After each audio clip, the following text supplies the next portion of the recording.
Hello everyone, and welcome to this lovely Sunday stream, where it is time to resume playing Super Mario Galaxy 2.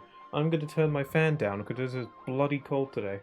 Um, I'm wearing additional layers because it's so cold. In this room specifically, the heating in this room is kind of terrible, which is also not very fun because this room also gets incredibly hot in the summer, so I can't really win. So yeah, sorry about that. But I hope that won't distract me from the pleasantness that is Super Mario Galaxy 2, the game I'm playing today. So yeah, hope everyone's doing alright. Everything should be working okay. Hopefully you can hear me and you can hear the game. Yeah, so it's been a little bit since I last played this. I didn't stream this last Sunday. For no special reason actually. It's just last Sunday I was setting up for the stream and then I just thought to myself, I'm really just not feeling it today. It was just one of those days, you know. I was just like, I feel kind of down, so I didn't really feel like bringing my downness onto the stream. So, but today I'm feeling a little bit more up. So, I'm ready to play some more Super Mario Galaxy 2, a fun game that I like a lot. I think this is stream number 3 of this. I don't remember how far into the game I am. But let's boot up this here video of game and we'll see. I've got 49 stars, and the last time I played this was on the 12th. What's the date today? It's almost, yeah, it's the 26th, so yeah, it's been a bit. We're on World 3, The Far Reaches of the Universe. Maybe I should title the streams to go with this here. These seems like good stream titles. Whatever. So yeah, it has been a bit since I last played this, so I might need to get back into the groove. I don't know if we've done the boss of World 3 yet. I think I have a vague memory of maybe doing like all the levels in World 3. I just haven't done the boss yet. So I think we're actually starting with a boss. I might be remembering wrong though. But we'll see, we'll see. First of all, let's talk to the male toad. Mario, you got a letter from Princess Peach. Mario, I am very far away right now, but I'm okay. I know you will come and save me. P.S. I've attached something to this letter. Hope it will be useful. Peach. How is she getting these letters out? Princess Peach included 5 1-up mushrooms in her letter. Ah, even when she's kidnapped, the princess is so thoughtful. Well, come see me next time there's a mail delivery. Sure thing, low poly toad. I think the fact that the toads are low poly in this game is so funny. Also, but like, nothing else in this game is significantly lower poly than they are. It's weird. It's just really the toads. I find it really charming though.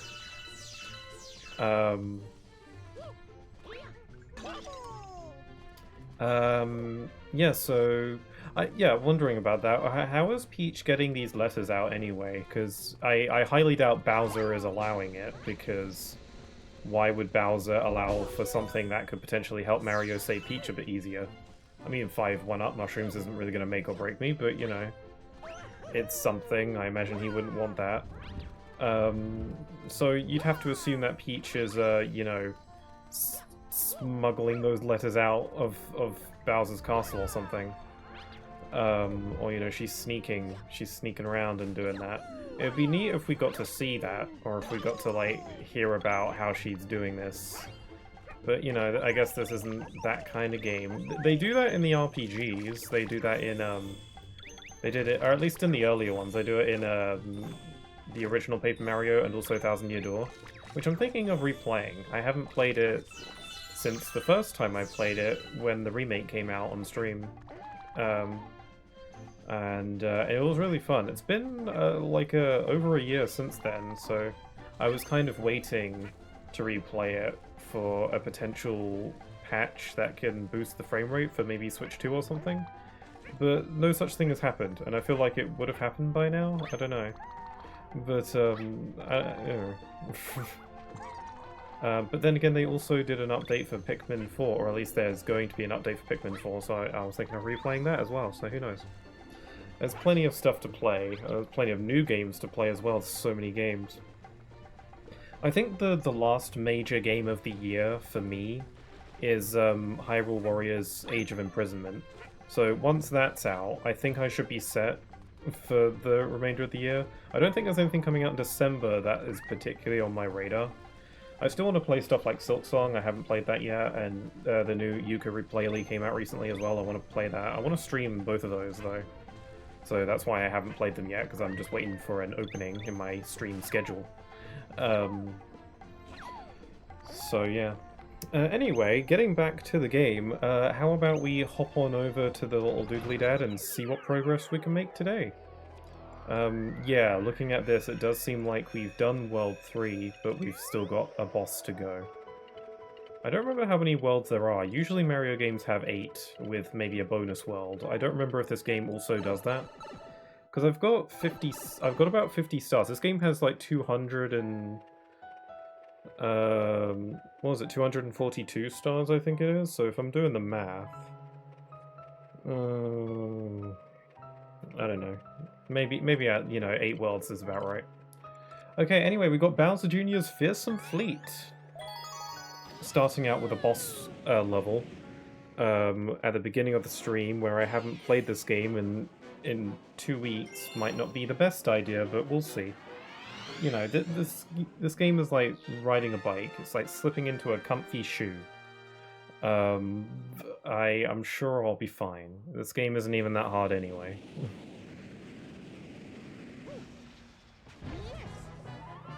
Remembering how good the music is. Oh no, 2 weeks, so rusty. Hi there, Snack Vision. I heard that you were looking forward to the new Plants vs. Zombies, what is it, a remaster?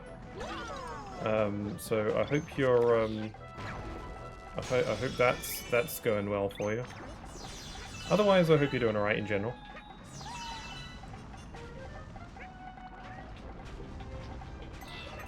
I started listening to a Super Mario Galaxy music compilation for when I'm editing.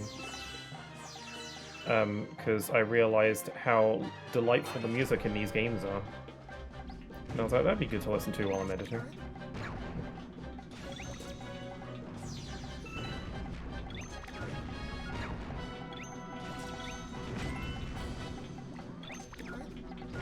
Okay, so far so good. I did briefly forget what button it was to use Yoshi's tongue for a sec there. Whoop. Oh yeah, I've also... Wait, does this level have a comet medal in it? Is there any way to tell? I don't know if it does. I'm playing it right now. I refunded it because of the AI nonsense, but then it turned out to... Whoops. Oh, sorry, I thought I was safe over here. Hold on. Let me kill this thing. I thought I was out of range. It's fine. But then it turned out to be placeholders, and then I bought it again. It's overhated, that's for sure. Not perfect, but it's overhated. I saw a review for it the other day and heard about some of the AI stuff, but yeah, I also heard that they were gonna like update it to improve it a bit. I don't know how true that is, but I hear that underneath it all, it's still Plants vs Zombies, and that's fun. I've never actually played it before. I don't know if it's really my kind of thing. It just depends on what you value, I suppose.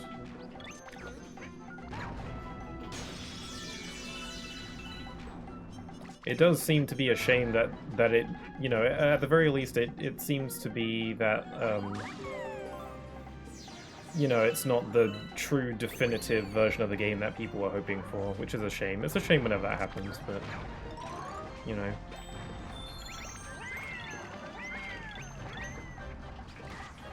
Oh, that guy died. What? How is this not play Plants vs Zombies? I don't know, there's a lot of games I've never played. I mean, obviously, but like a lot of popular games I've never played. Still never played Minecraft. I don't know, it's never really been like a... I don't know, I'm sure it's fun, but it's never been like something I feel like I can invest a lot of time into.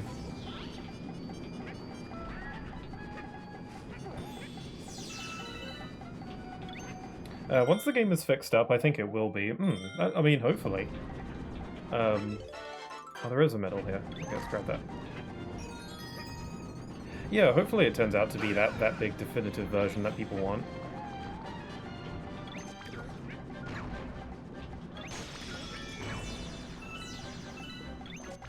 I was kind of surprised to hear that it hadn't really been, you know, officially ported all that much. Because it's, you know, it's a game that's been around for a long time and it's popular, so I don't know. I'm gonna get a 1-up because why not?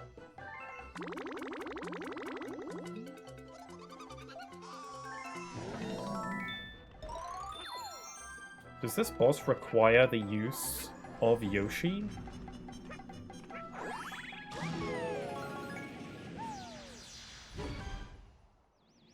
There he is in his little Eggmobile looking.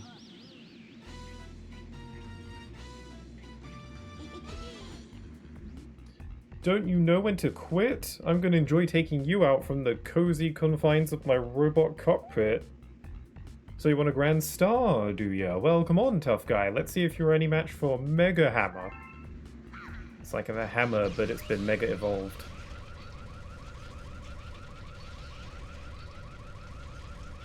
I remember when I first played Super Mario Galaxy 1, I got into Mario pretty late compared to a lot of people.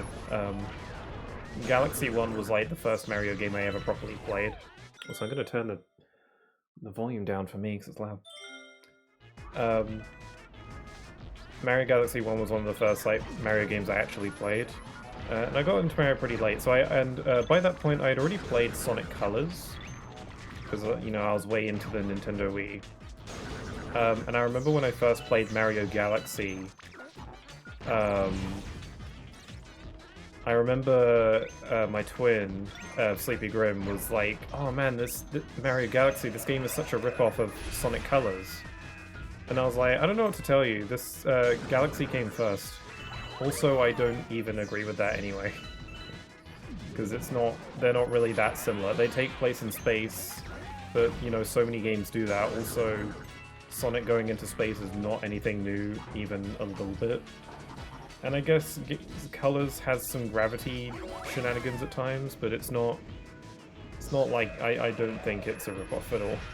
I mean, Sonic Lost World, that's a different story. That seems like it was very, very evidently inspired by Galaxy.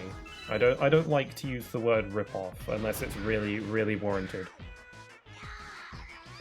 Yeah, ripoff implies that it's significantly worse, and while I don't think, like, Lost World is a great game or anything, it's not bad.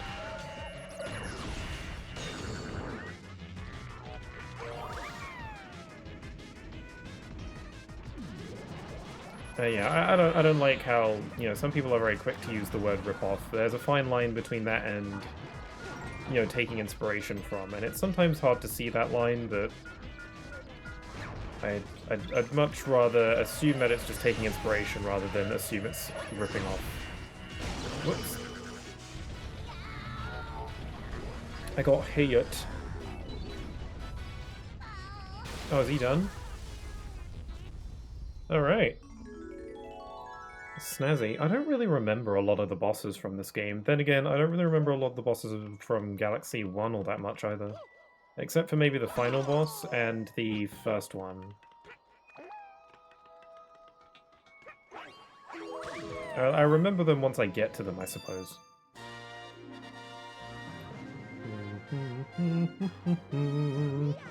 Oh look, there's Yoshi. Oh, I like how they put Yoshi in the animation. I also like how they put the little orange player 2 star into the animation as well if you're playing co-op, which I have not done. I remember I put I turned on a second Joy-Con just so that I can have the little star following me last time. I can't really be bothered to do that right now. Maybe in the next stream, I don't know. Okay, now we're at a nice 50 stars. Lovely. Great work, pal. That's your third grand star. Alright, we're ready to fly through time and space. That monster is still out there somewhere. So let's ship out to the next world, Captain. Oh yeah, I forgot we're going through time, space and time.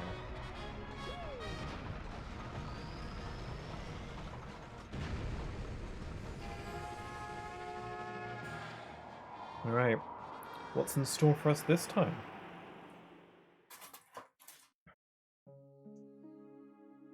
How pretty. Oh, this is the one with the big galaxy. The super big galaxy. We've sure come a long way thanks to your efforts. Let's keep this good thing going, am I right? The helm is yours, Captain. Lover's so accommodating. I still haven't unlocked the new storybook they added in this game. When do I get that? Is that maybe... I wonder if that's maybe for post-game.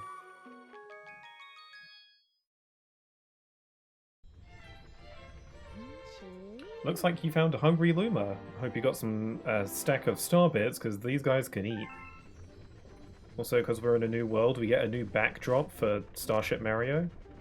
It's a giant swirling vortex. It's really nice.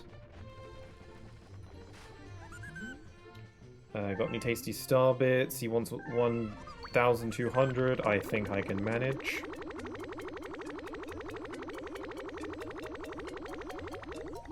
I'm dreading the possibility that I'm going to need to like farm for star bits at some point, because I think in order to 100% the game you need to max out your star bit count at 9999. I think. And that was relatively easier to do in the original Wii version because the game had a feature that allowed you to take star bits from other save files.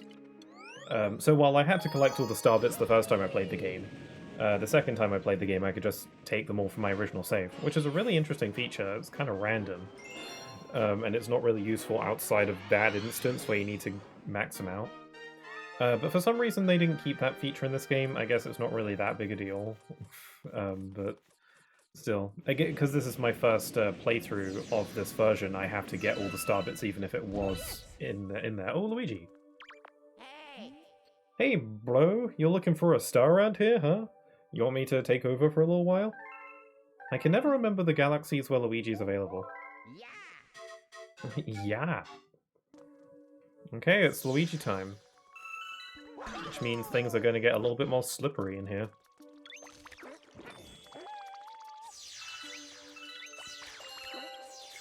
Oh yeah, I remember this one. The light bulb thing, like, reveals the sweet, delicious goodness hidden inside.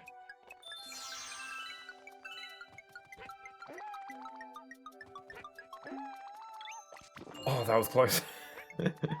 Yeah, it's not like the light bulb fruit doesn't, you know, illuminate the path. It makes it materialize. So if it goes away, it's not invisible. It's literally not there if I don't have the bulb. So I like how the chocolate is in the wrapping and then you eat the bulb and then it reveals it. That's so nice and it makes me hungry.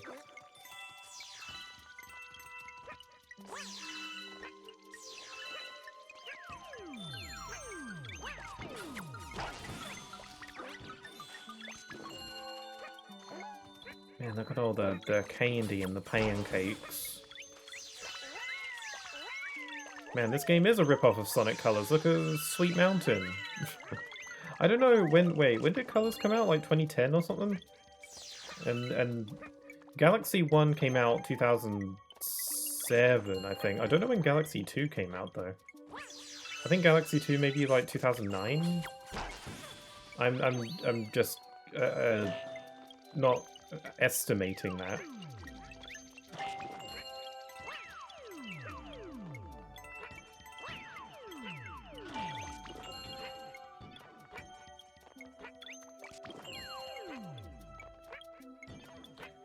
This game has extract of Luigi.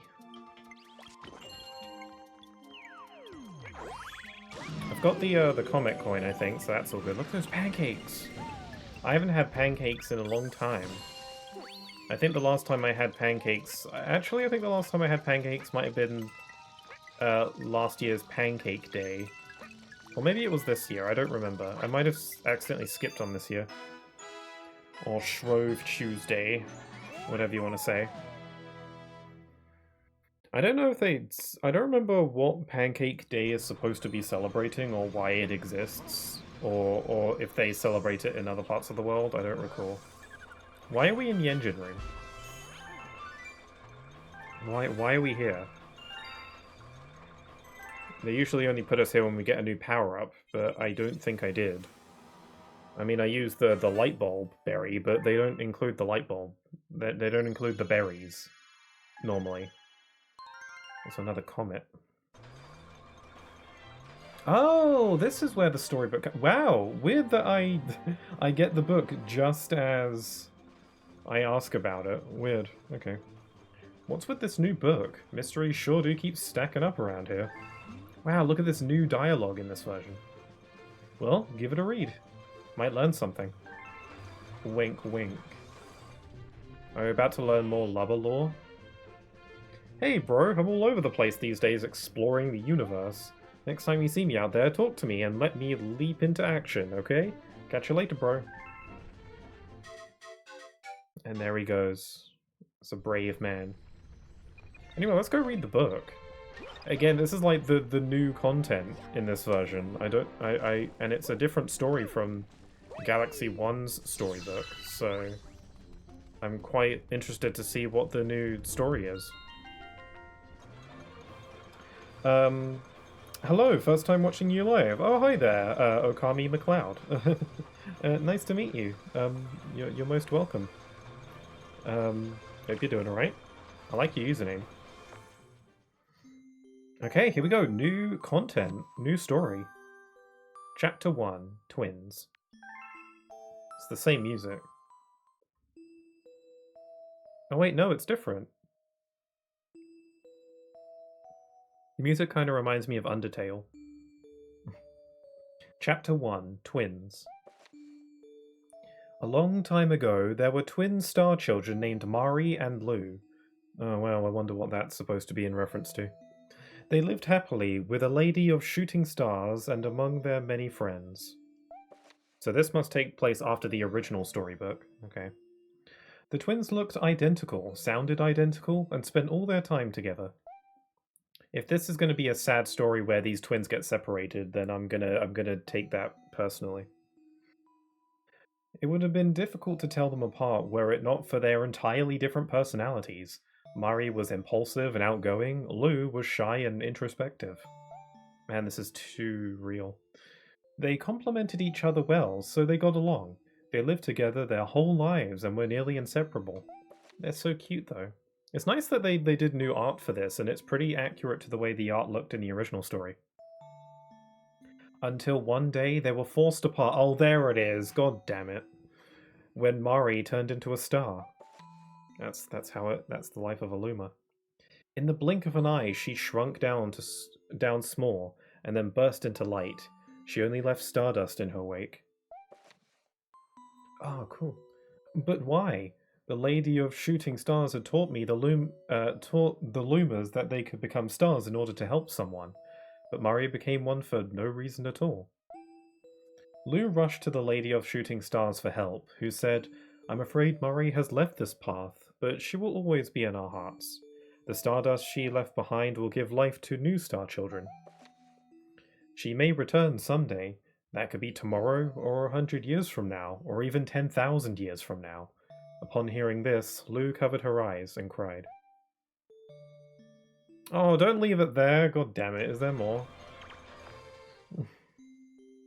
Do you unlock it as you go through the game like last time? Yeah, you have to unlock it. Damn it. I want to know.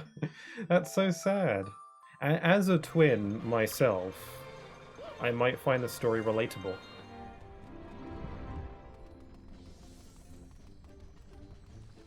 It's Rosalina backstory, you know it's gonna be sad. Yeah, oh man. The little star children. I always did wonder about that though. You know, the life of Aluma, it's kind of sad because they grow up to become stars or galaxies or planets or, you know, power stars. Eventually, that's what they're for. That's like their cosmic duty and stuff like that. And I don't know, it's kind of sad. In a way. I know it's, you know, the circle of life and stuff, but, you know, it's sad that the twins get separated. I wonder why Mari turned into a star then. I wonder if we're going to learn. Like, is there going to be some kind of tear-jerking moment where we learn why that happened? Who knows? I'm curious to progress with the game to find out. It is nice that they added a new story in this version, that's really cool. It's also funny too, because the original Rosalina storybook in Galaxy 1 was not supposed to be in the game. I think it was Miyamoto who didn't want... Like, they didn't want too much story and lore, because they like Mario to be simple. And then, I forget who it was, but someone, you know, one of, like, the director or producer or something like that was like, no, I'm just gonna sneak this storybook into the game without him knowing. Yeah, he literally didn't know about the story until the game already came out, so... And then, but, you know, Rosalina's storybook ended up being a part of the game that people love, and it made people like Rosalina. You know, among the other reasons people tend to like her. So it's cool that they, you know, just like, fine, whatever, embrace it, let's just do another storybook. They still exist, they're just evolving in a way. Yeah, I know, that makes sense, but... Still, if they get separated, it's kind of sad. We growing big here, watch out! Oh yes, this is the typical stuff is really big level that Mario games tend to have. It's basically tradition at this point. Or at least with the more linear styled ones, because I don't think Odyssey or a lot of the more sandbox Mario games have like the big giant level. Mainly in like the 2D ones and the linear designed ones in general. Like I know 3D World has a big level. I don't know if 3D Land has one. I haven't played that game in a long time. When I played 3D Land on the 3DS, I 100%ed that game, which is a real ordeal, by the way, in order to truly 100% it. I didn't hit the checkpoint! Whoops, I completely missed the checkpoint. Okay, hopefully I don't die. It's funny, because in Galaxy 1, the checkpoints were unmissable. They weren't even visible. They were just there. What was I saying? I forgot what I was saying. Oh yeah, when I played Mario 3D Land on the 3DS, I played that game to death. I did everything, and to truly 100% the game is quite the ordeal, because, you know, there's 8 worlds, and, you know, each world has 3 star coins to find. Hold on, what are you saying? Your spin will work even on those big guys, try it! Yeah, so like in every level in that game there's 3 star coins to collect, so you've got to get those. And then once you beat the 8th world, you unlock 8 additional special worlds. And then once you do that, and then you also unlock Luigi. And then in order to truly 100% the game, you have to beat every level as both Mario and Luigi. So you essentially have to play the game... You have to play 16 worlds twice in order to truly 100% everything. And I did it, because I didn't have any other games to play at the time. My backlog was significantly smaller back then, so... Also, I wasn't able to really get new games very often back then. So I really wanted to make the most of them, you know? I don't 100% games as often as I used to, because... Nowadays, my gaming palette is so much, you know, more elaborate, and there's so many more games that I'm interested in now. Which is, you know, not a bad thing. It does mean I'm not 100%ing or, you know, getting all the achievements as often. Which I guess is fine, I should play a game as often as I'm comfortable. Boop-a-doop-a-doop. Oh, it's a secret little moon. Oh, cute.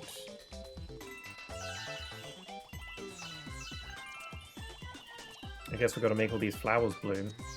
This might be a secret star. Oh, there is a star right up there. Hooray. Now what? Oh, okay, cool.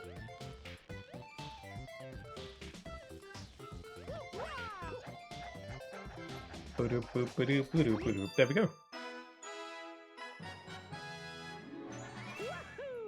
Wahoo! It's me, a Mario, and I have the star. Okay, so I gotta go back into that level now and get the... Oh wait, there was a prankster comet as well. I gotta go and do that before I forget about it.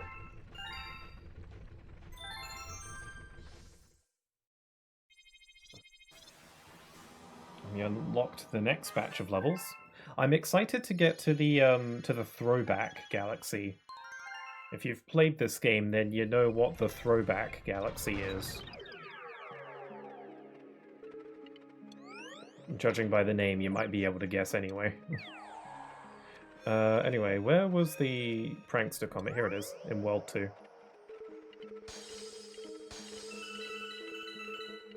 I like how you can smash smash your face against the space rocks and get some star bits. That's funny.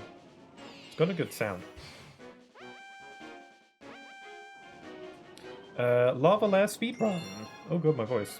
I'll drink some water.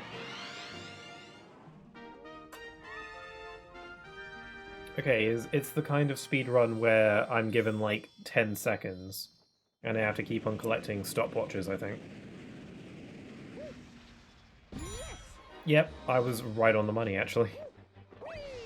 I like this music, though. The speedrun music. I don't remember if this music was in Galaxy 1. This might be a new track for Galaxy 2, I don't remember.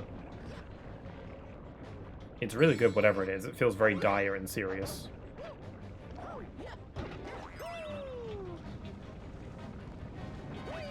And I guess it is pretty serious, because in this game, I think if you run out of time, the game just straight up kills you, so...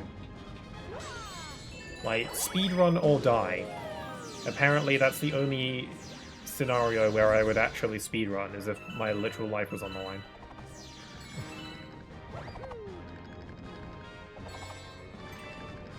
I'm gonna grab this one up even though it's not very time efficient. I'm sure I'll be fine.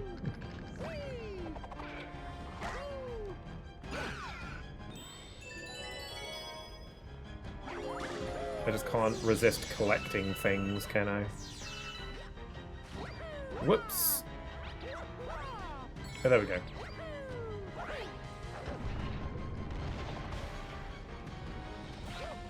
Okay, I'm gonna ignore that, because it's a bit too out of my way. Whoops!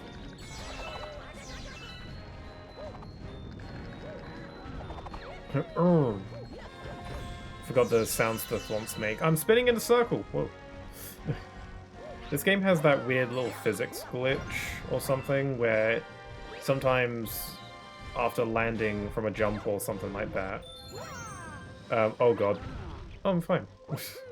Sometimes after landing from a jump, Mario, and you move the analog stick in a direction, Mario will just kind of run in a circle, even though you're holding the analog stick, like forwards or something. Yeah, both this and Galaxy 1 have that little problem. It's not really a big deal, just let go of the analog stick and then move it again. And it doesn't happen that often anyway. I think it's just a weird glitch to do with the, like the gravity shenanigans. Oh god. Damn it, they coordinated their approach. Okay, let's try that again. The only other game I've played that has that kind of little spin around in a circle glitch is, obscurely, Spyro A Hero's Tale, which is my favorite Spyro game. And a game that I would love to be re-released someday, but it's not very popular, so it probably won't happen.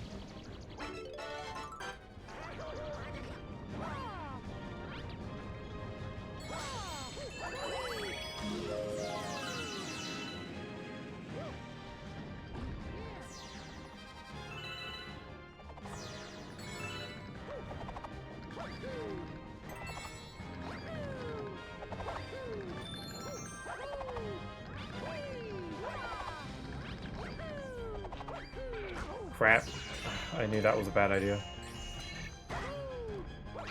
I'm sure I've got plenty of time, I'm not too worried about the time. I'm sure, you know, this game's difficulty is pretty easy breezy most of the time. The game does get quite difficult for the special world at the end, I do recall. Oh yeah, just so you know it's clear. I have, you know, this is not my first time playing Galaxy 2, but it has been a very long time, so I remember stuff about the game, but I usually don't really remember stuff until right before it happens. There is some stuff that I do remember, just generally, but a lot of the levels and stuff aren't fresh in my mind. Oops, someone's playing Pokemon. Whoa.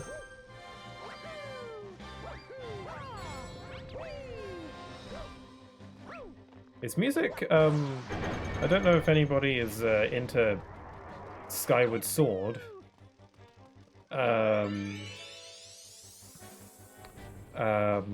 Legend of Zelda Skyward Sword, but the music in this speedrun level here is very similar to a piece of music in that game, but I don't quite remember where it plays. I think it might be like a cutscene, I think, maybe. It's already been re-released? No? Oh, I was talking about Spyro, A Hero's Tale being re-released. And to my knowledge, it's never been. If you thought I was referring to this game, then I am playing a re-release right now, so. But as for Spyro: A Hero's Tale, that is not the case. The original Spyro trilogy got remade, and I'd love to play those on stream actually, because I remember playing those when they came out and I really liked them, and it's been on my list to play on stream at some point. But as for Spyro: A Hero's Tale, or in other words, Spyro 5, no, that's never been released. It's a bit too obscure and not really popular enough. Which is a shame, because I think it's a bit of an underrated gem. Oh, I was talking about the trilogy, sorry. Yeah, okay. I see what happened there. But yeah, Spyro, the original trilogy, did get remade. Which is cool, and I like them. And I do want to stream them soon. It's been a long time since I played them. I never really played the original PS1 trilogy until it got remade. Although, actually, I think I played the first Spyro game. Because the PS1 version was available on the PlayStation Store on PS3. So I think I played the original PS1 version of Spyro 1. But not 2 or 3, so the remakes were my first experience with those. And it was fun, I liked it. Okay, we got purple coins. Ah, lame. They're not using the amazing purple coin music. I guess because we're not under any sort of stressful timer or anything, so they don't feel the need to do that. That's kind of lame. The purple coin music in Galaxy is like one of my favorite tracks in these games. It's right up there with Good Egg Galaxy. I think I like Good Egg Galaxy just a little bit more. But Purple Coins is like incredibly close second.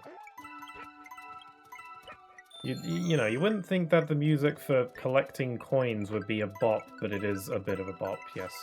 I might die. Oh my god. I was really jumping blind there, okay. Oh well, we've got very relaxing coin collecting music. As we see the low poly pretzels in the background.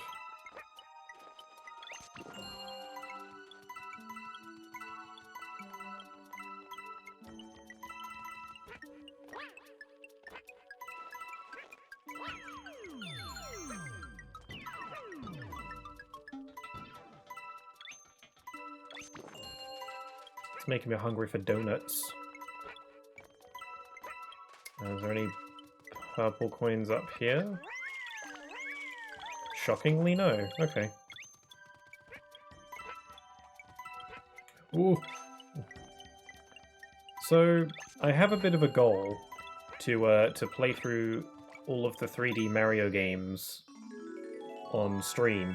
I already played 64, although that was very early on into my streaming days, into my streams, so I don't even have those streams archived on YouTube. And then I played Sunshine, and then I played Galaxy at the beginning of this year, and now I'm playing Galaxy 2. I guess 3D Land would be next, but I don't really have an easy way of being able to play 3DS games on stream, so I'll probably just have to bench that one for now and hope that things change. So I guess the next 3D Mario game after Galaxy 2 would be 3D World. Which is cool, because that recently got an update for Switch 2 to make it look nice and run nice. I mean, it already looked and ran nice, but... you know... you gonna play 64 DS too? Oh, good question. I hadn't really thought about it. I think I've only ever played the DS version like once, and that was when I was really little. I remember I had a friend who had the game. I didn't even own the game, I had a friend who had it, and I think I borrowed it from them for a little bit. I don't think I finished it though. I don't really remember a lot of it. I could play 64 DS, I suppose, because like, I was thinking about maybe replaying 64 at some point. Just because when I did stream 64, it was when I was still very new to streaming, and it was before I started archiving my streams on YouTube. So there's no record of it. And I don't think the stream... And because it was so early in my streaming, those streams probably weren't very good. So I often thought about maybe replaying it, but maybe playing 64 DS would be better, because at least it will be a somewhat fresh experience. So yeah, that's a pretty good idea, I could do that.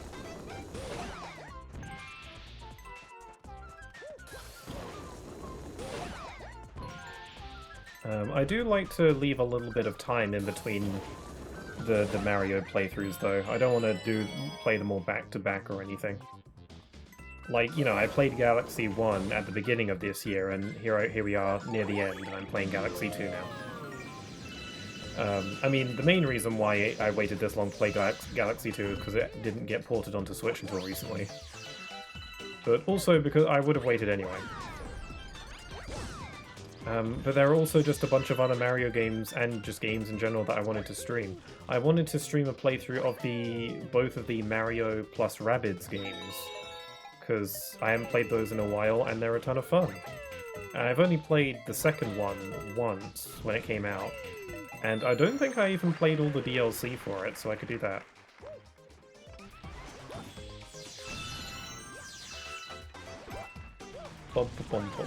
Oh right, yeah, this is how far we got. And then we took the detour, so now we're going down the main path. Oh dear, I might die. Death is coming! Crap. Cool, just keep in mind that there is an analog patch. Oh, okay, cool. So it properly, like, recognizes an analog stick. Okay, I'll look into it. Whoops, ow.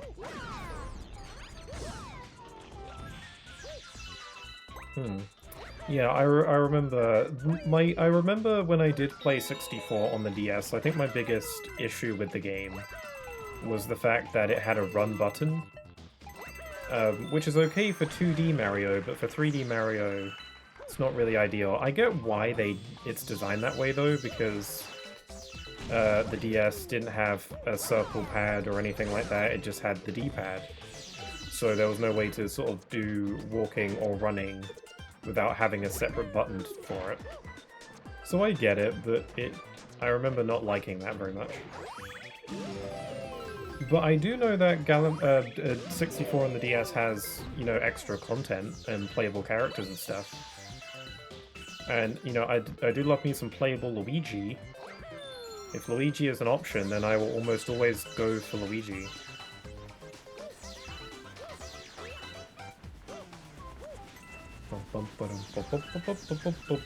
Did I get the Comet Medal for this level? I don't know if the game tells you. I keep forgetting. Watch out for the Wigglers. I really like Wigglers. In the library of Mario creatures, the Wigglers rank pretty high up there.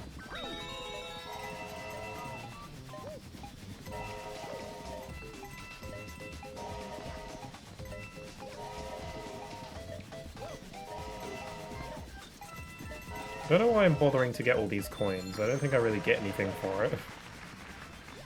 Except an eventual one-up.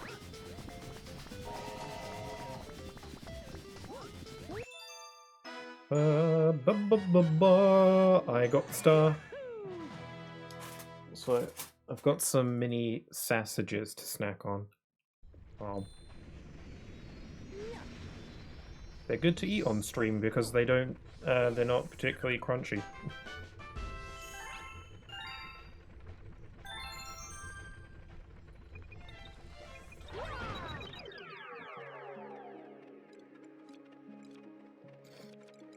I've seen some streamers who do eat like proper meals on stream, like they'll eat a sandwich or something while they're streaming. Flip-flopping and Flipside. Flipsville, I mean. Flipside is from a different Mario game. Yeah, I've seen some streamers... Oh, there's a Luigi. I've seen some streamers who like eat full-on like sandwiches and like meals and stuff on stream. I can't do that. I tried it once. And like I can't multitask like that. Because, you know, when I'm streaming, I'm talking quite a bit, so... And when I eat, I take my eating very seriously. For as picky eater as I can be, when I eat something, it has to be my sole... Like, it has to be priority number one to finish what I'm eating. So I can't really eat on stream all that much. That thing's back looks so pointy. It looks like a Pokemon.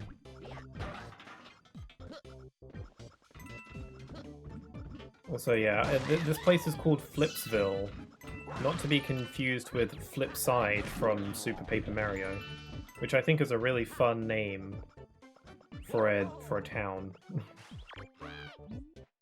Is that our captain? How did he get way up there? Yeah, Captain Toad is notorious for not being able to jump.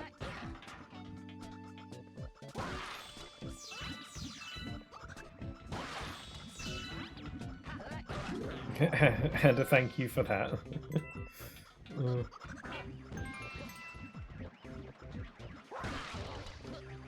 Oh, there's a thing. There's a comet medal. Okay. Oh no! Watch out! Watch out for the onions.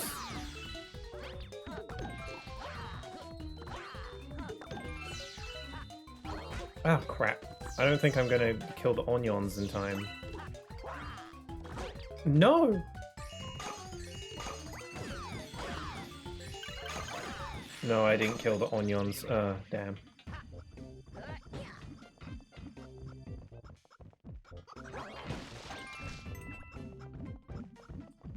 Down we go. Let's get the thing.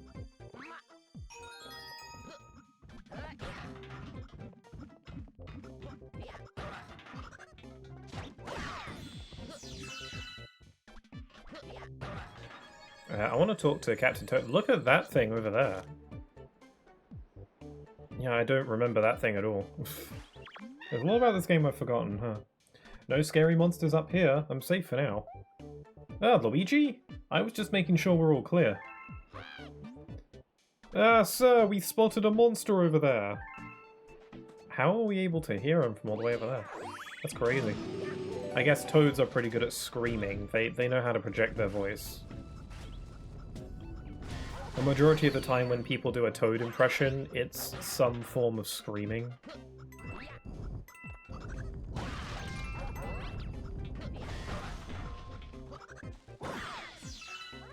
Well, I'll take this.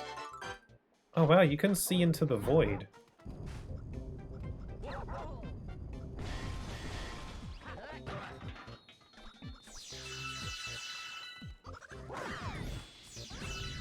Whoop.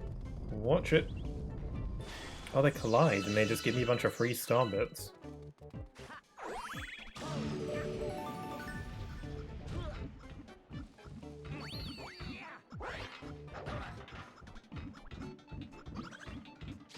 Something about Galaxy 2 that I think differs a bit from Galaxy 1. Well, it's not all the time.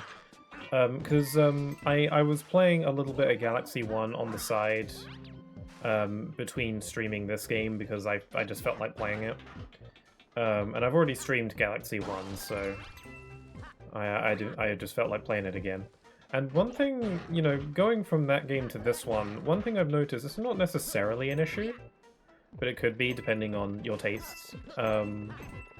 Is that something I've noticed is that the galaxies in Galaxy 1 feel a bit more like places, like actual places, as opposed to video gamey levels. I mean, they all feel very video gamey for obvious reasons. Whoops, I almost fell. But this game, they feel more like levels than actual places that people could potentially live. Which isn't a problem, because I don't mind my video games feeling like video games. But, you know, and it's not like it's all the time. There are some galaxies in this game that do feel like habited places, but just not as much as Galaxy 1, I think. Which might be a reason as to why some people might prefer Galaxy 1. I personally don't really like to pit them against each other. I think I like to see them as a greater whole, you know. According to my investigation, you can lure Glamdozer in close, then Kathwomp, know what I mean? I don't. Lumasharp, I'll buy a 1-up if you got him.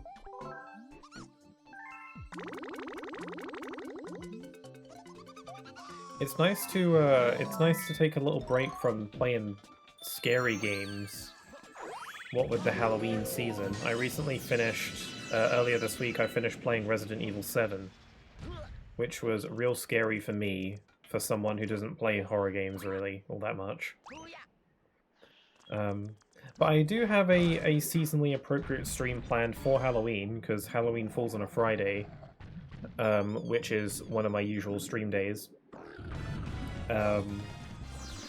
It won't be a scary game, but it will be themed. It will be spooky themed. Let's say. But it won't be scary. Or maybe it will. I don't know. I've never played it. I highly doubt it will be scary. Oh no! It's got the globs.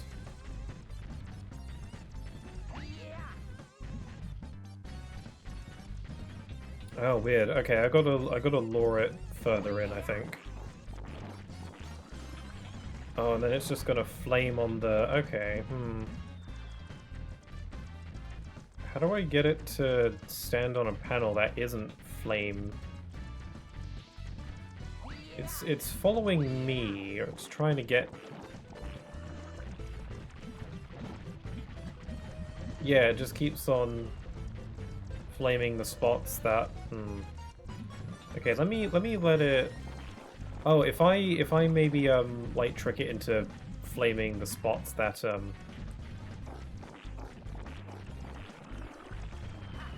there, like that, yeah. I gotta kind of trick it into aiming the fireballs where I want them to be.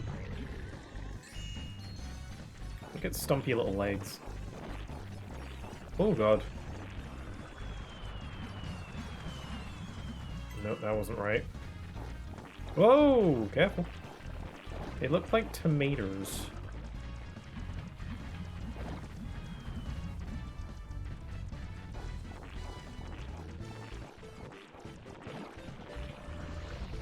Oh no! Oh man, I thought that was the one, but then it just got reignited.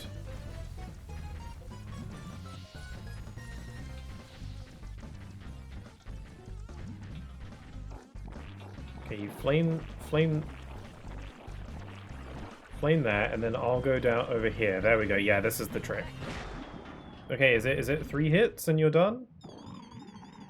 Oh, look at his eyes. There we go. Got him. Also, there's a bot in the chat. Yuck. Get it. Get it. When I put that bot spray. There we go. Trying to sell me followers or whatever.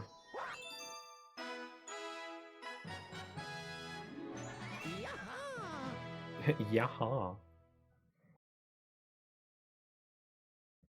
Hooray.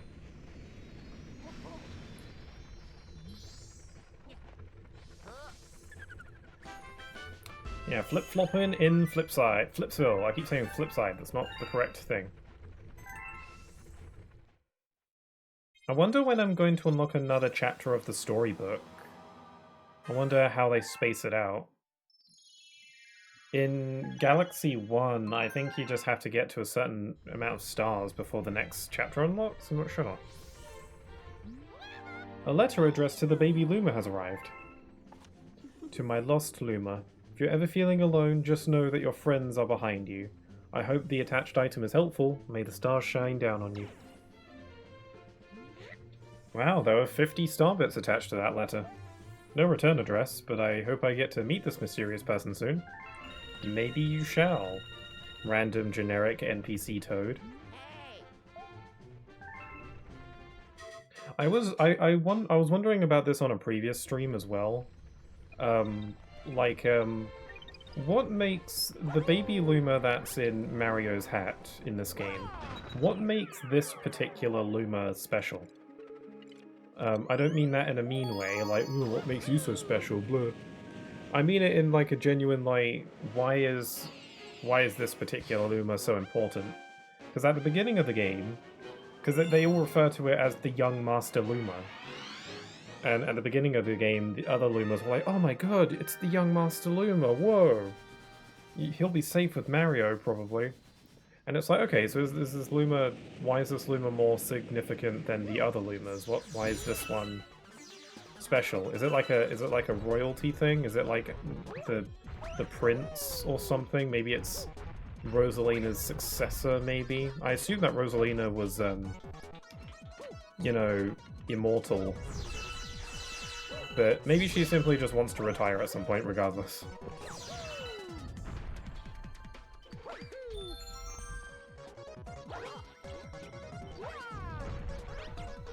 You know, maybe it's just Rosalina's special little snowflake. That's why it's you know, so pale.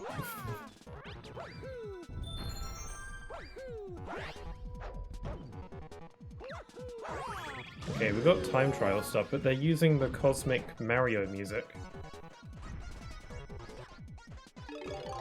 Guess to make it seem more wacky to fit the level's theme.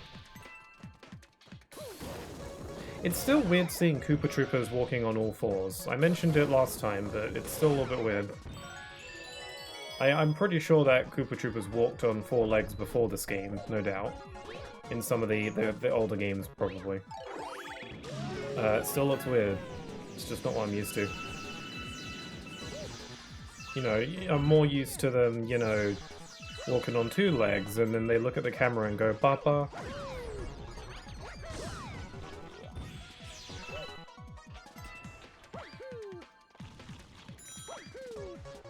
Wait, what am I doing? I'm on the clock. I don't have time to be going for all this stuff. Me forgetting that I'm timed. Again, this is why I'm not a speedrunner. I just don't have the brain for it. My playstyle is so incredibly opposite.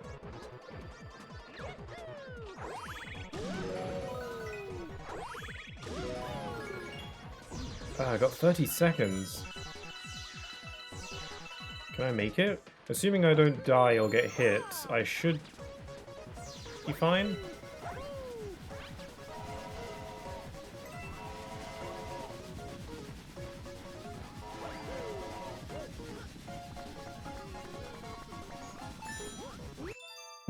My climbing up that pole kind of mixed with the music quite well, actually.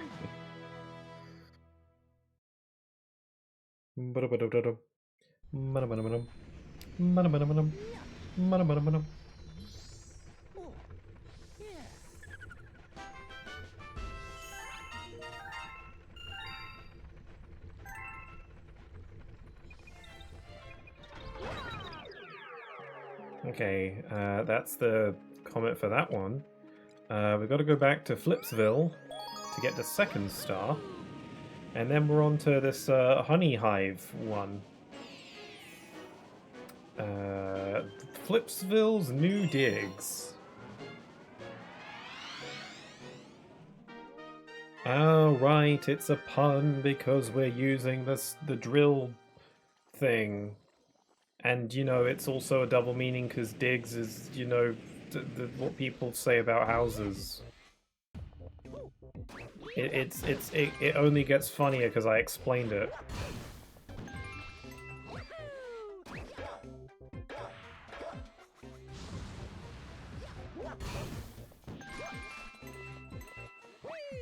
Whoops, I forgot I was supposed to upload an Instagram reel today. Whoops-a-daisy. I'll do that after the stream, I guess. Assuming I don't forget, I'll try and remember.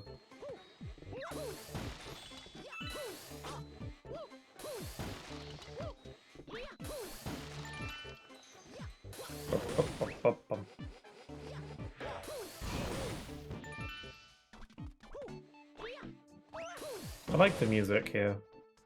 It's very fun, but kind of low-key as well.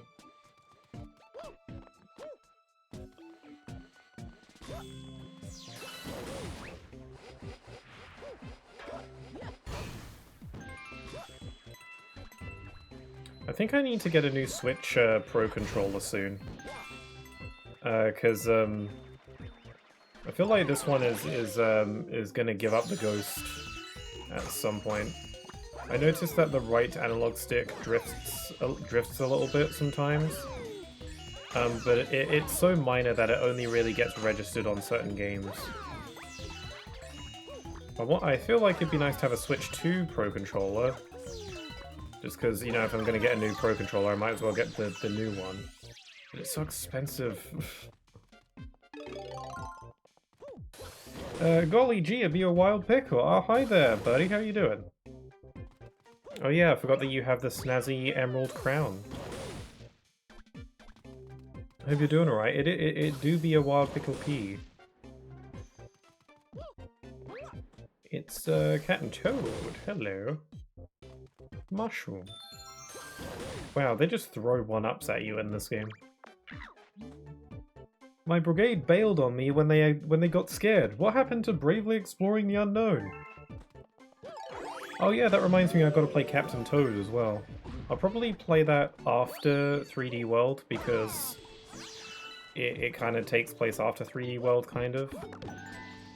Actually, no, the original Wii U version was implied to take place before 3D World, like it was a prequel, and then the ending is the beginning of 3D World. But then on the Switch version, they actually changed it so that it's actually a prequel to Odyssey instead, which is kind of funny. So, seeing as how I intend to be playing the Switch version, I'll play it before Odyssey. I'm going all the wrong ways. This is kind of an interesting, like, gravity drill puzzle. It's not that complicated, but pretty neat.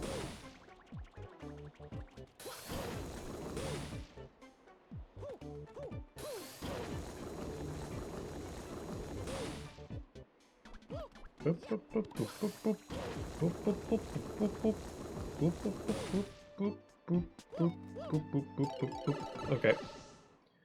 Into the bay. Oh, we got more rhythm gravity switching shenanigans.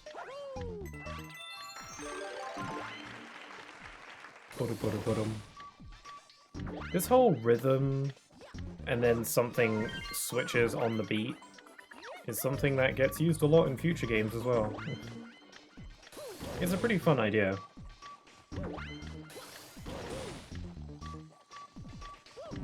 Whoops. It's pretty impressive how Mario can still wall jump even though he's holding a giant drill.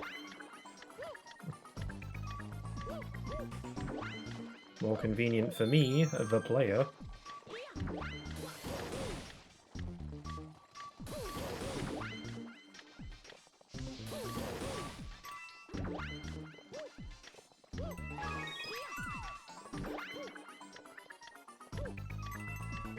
I want all the coins.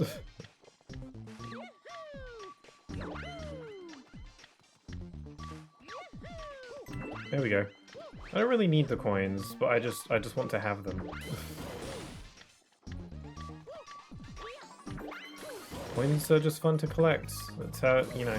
A big part of that is the sound design. If they have a satisfying sound, then you know you've done your job. Oh, I think I got hit. Whoops. Oh well, I got the star.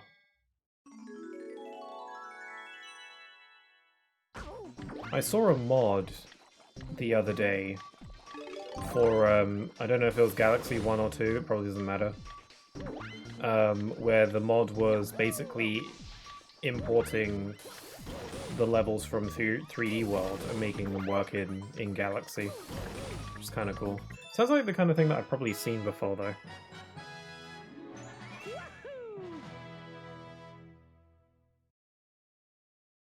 Speaking of Captain Toad, a nice detail about the Switch version of that game is that because it's sort of like recontextualized as a prequel to Odyssey, they made Odyssey-themed levels for it, which is cool because all the levels in Captain Toad are like these puzzle boxes of sorts that you navigate.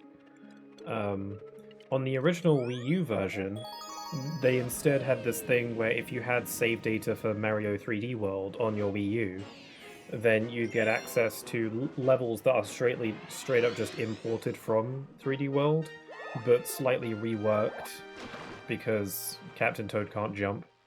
But otherwise they were just the same levels, which didn't really work very well for Captain Toad's gameplay. It was just kind of like a leisurely stroll through some levels that clearly weren't designed for Captain Toad.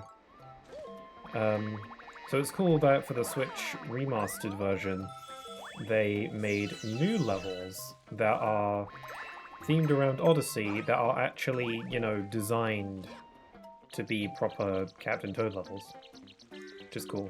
And then I think the Switch version of Captain Toad actually got DLC. I so frequently forget about that. Like, the Wii U version didn't. The original version, but on the Switch they just straight up did DLC for it. And I remember it being really, really difficult.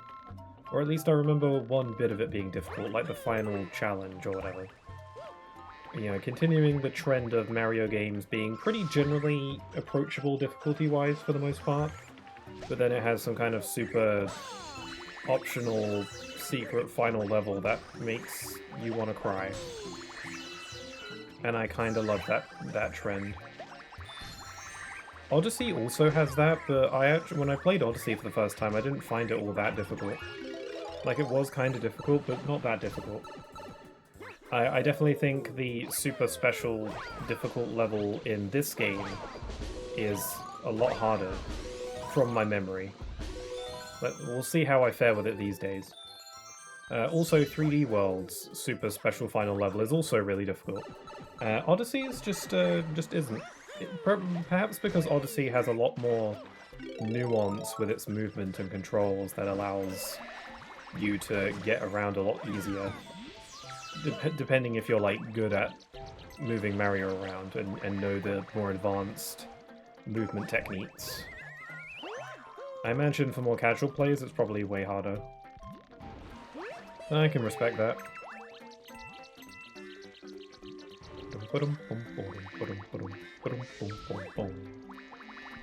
Wait, is there something up there?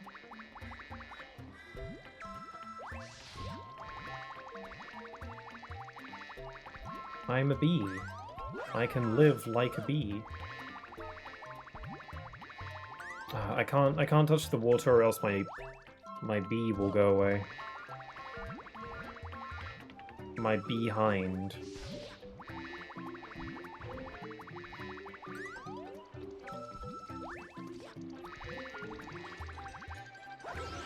Oh.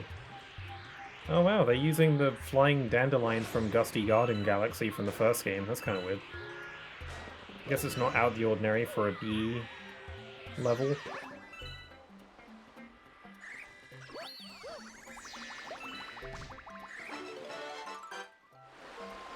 Okay, we're gonna find the silver stars.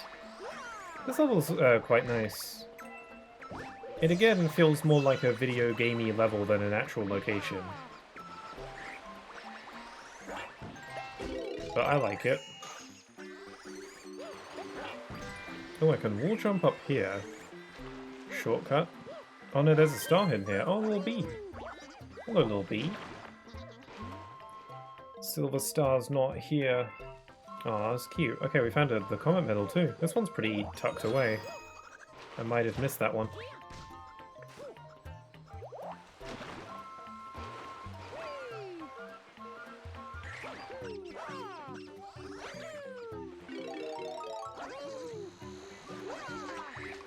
Ooh, got some airtime from that.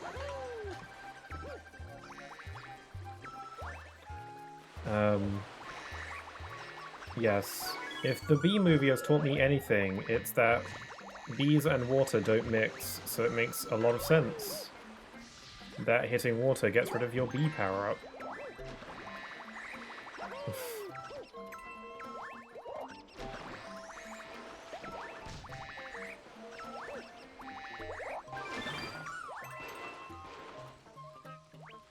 How do I get up? Oh, I need that. Hold on. Oh, whoops.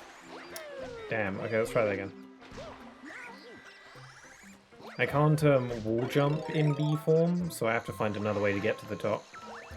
I think this dandelion thing should do the trick.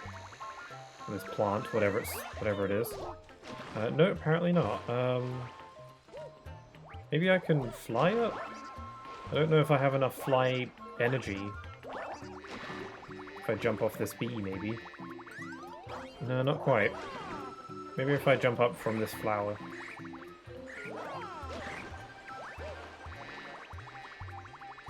Yeah, there we go.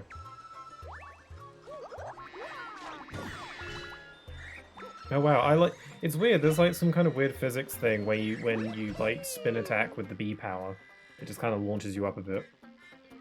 Goodness, always a pleasure to meet a new bee. I have a favor to ask.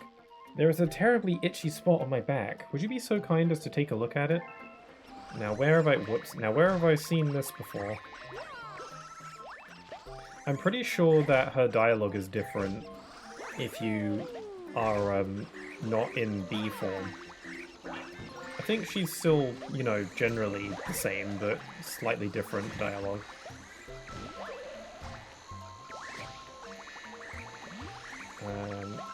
There we go. She's very fluffy. She was a playable character in Mario Kart 7, I think it was. I don't know. Did they? I don't know if they brought her back into 8 Deluxe through the DLC. I don't think so. She's not in Mario Kart World either. I haven't played Mario Kart World in quite a bit. I played it a lot when it came out, but I haven't really felt the desire to play it again. Probably because Sonic Racing Cross Worlds came out, and that has, so far, more replayability for me. Especially because they keep on having new events and stuff. Mario Kart World has not had a single, like, content update at all since it came out, which is really weird. Like, they didn't do that for 8 Deluxe, but it makes sense to do it, though. What's that? A striped mushroom? I've never seen one of those before. You, yeah, have fun with your unusual toy there. I ain't judging. Yeah, I think you are. It sounds like you are. There's nothing wrong with a mushroom that transforms you into a bee. There's nothing weird about that sentence. I think the music for Starship Mario has changed since the beginning of the game. It has that thing where the music kind of evolves as you make progress. There's 3 versions of it, and, you know, for like beginning, middle, and end. It's a really nice detail. Galaxy 1 had that as well. I think we're in like the second phase of the song. Okay, purple coin spin speedrun. Is this gonna have my beloved purple coins theme? Oh, it might. This feels like this kind of looks like it will be a time-sensitive challenge. So.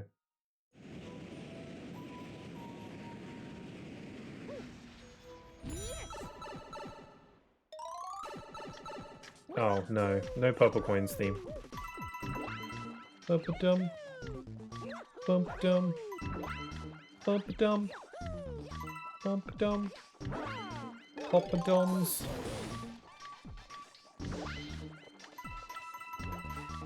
Okay, I think I'll go to the right here first. Watch out for the fuzzy! Crap. Touch fuzzy, get dizzy. More like touch fuzzy, get dead. Oh no, I missed one.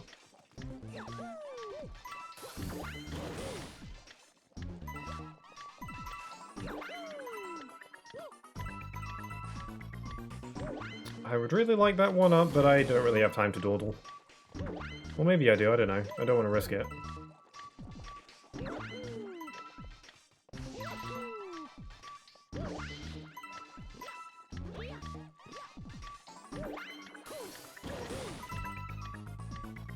Let's go this way first, save some time. I think I've got plenty of time, I think I'll be okay.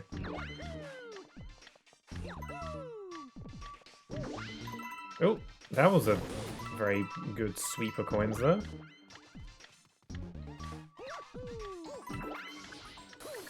Okay, got 83.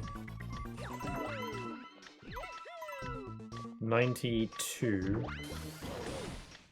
And here's the last 8. Cool.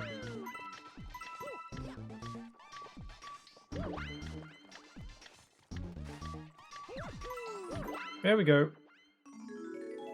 Yeah, I have plenty of time. It's cool.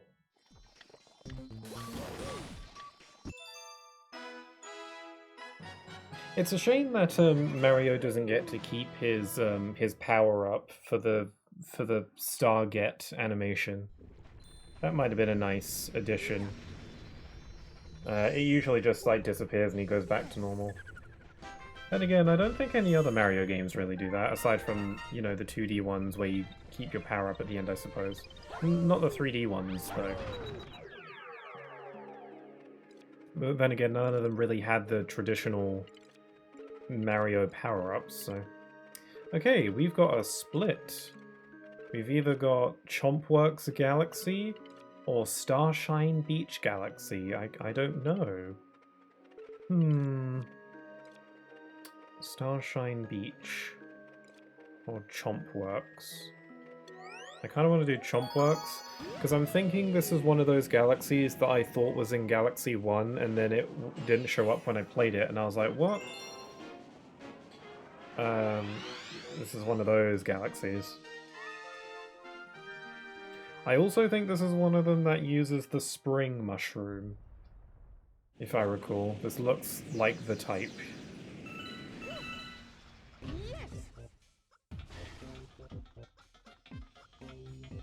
Hello, robot. If you got time to talk, then you got time to keep the chomps rolling. Okay. They're always putting me to work. Another day in the chomp works. Let's get those chomps down here. What are the chomps for? What is your purpose?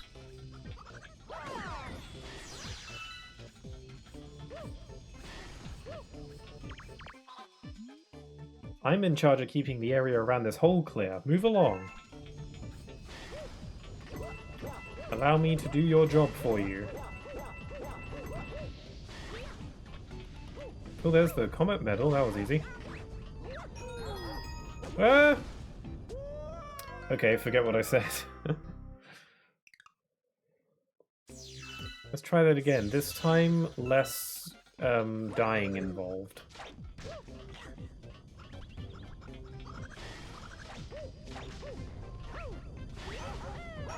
There we go. That was way better. Whoops. It's fine. We're fine. I feel like there's secrets back here, yes.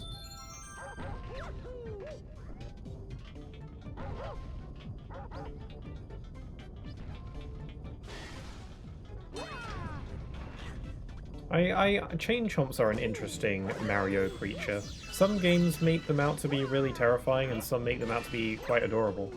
It's weird, huh? Ow. There was a launch star hiding in there.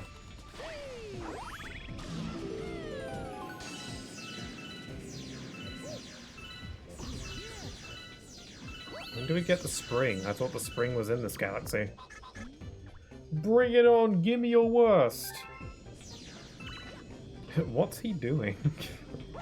He's training. Very special training. Oh, he's all covered in, like, rust and stuff, because he's getting pummeled so much.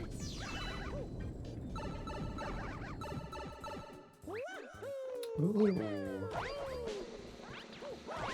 A dice game. It's pretty dicey.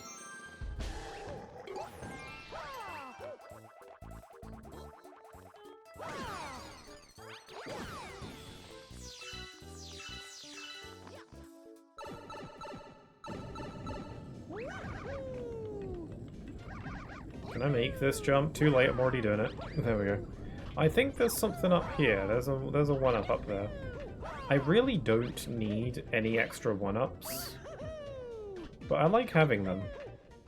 I like how easy it is to get 1-ups in this game. Look, I'm already up to 49. Especially because, you know, this game always resets your life count back to the default whenever you boot up the game again. Which is really weird. I still don't know why this game does that. Is it because they thought it might make the game more challenging? Because it doesn't really. Not significant enough to warrant the change. I bet they're hiding something sneaky up here. I like it when Mario games do that, when they hide things in these really hard to reach areas, because they know that someone will figure out a way to get up there. Odyssey does that a lot, just because of how much freedom of movement there is in that game.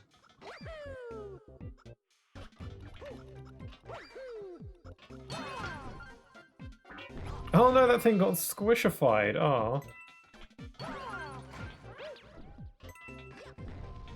Oh, snap. The snap, crackle, pop. Oh, I'm back here. Okay, well I'll just head straight for the star.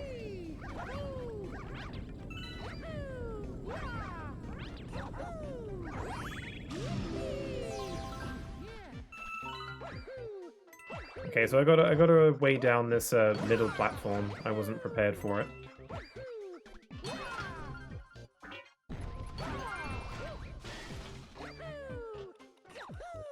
I gotta move out of the way though.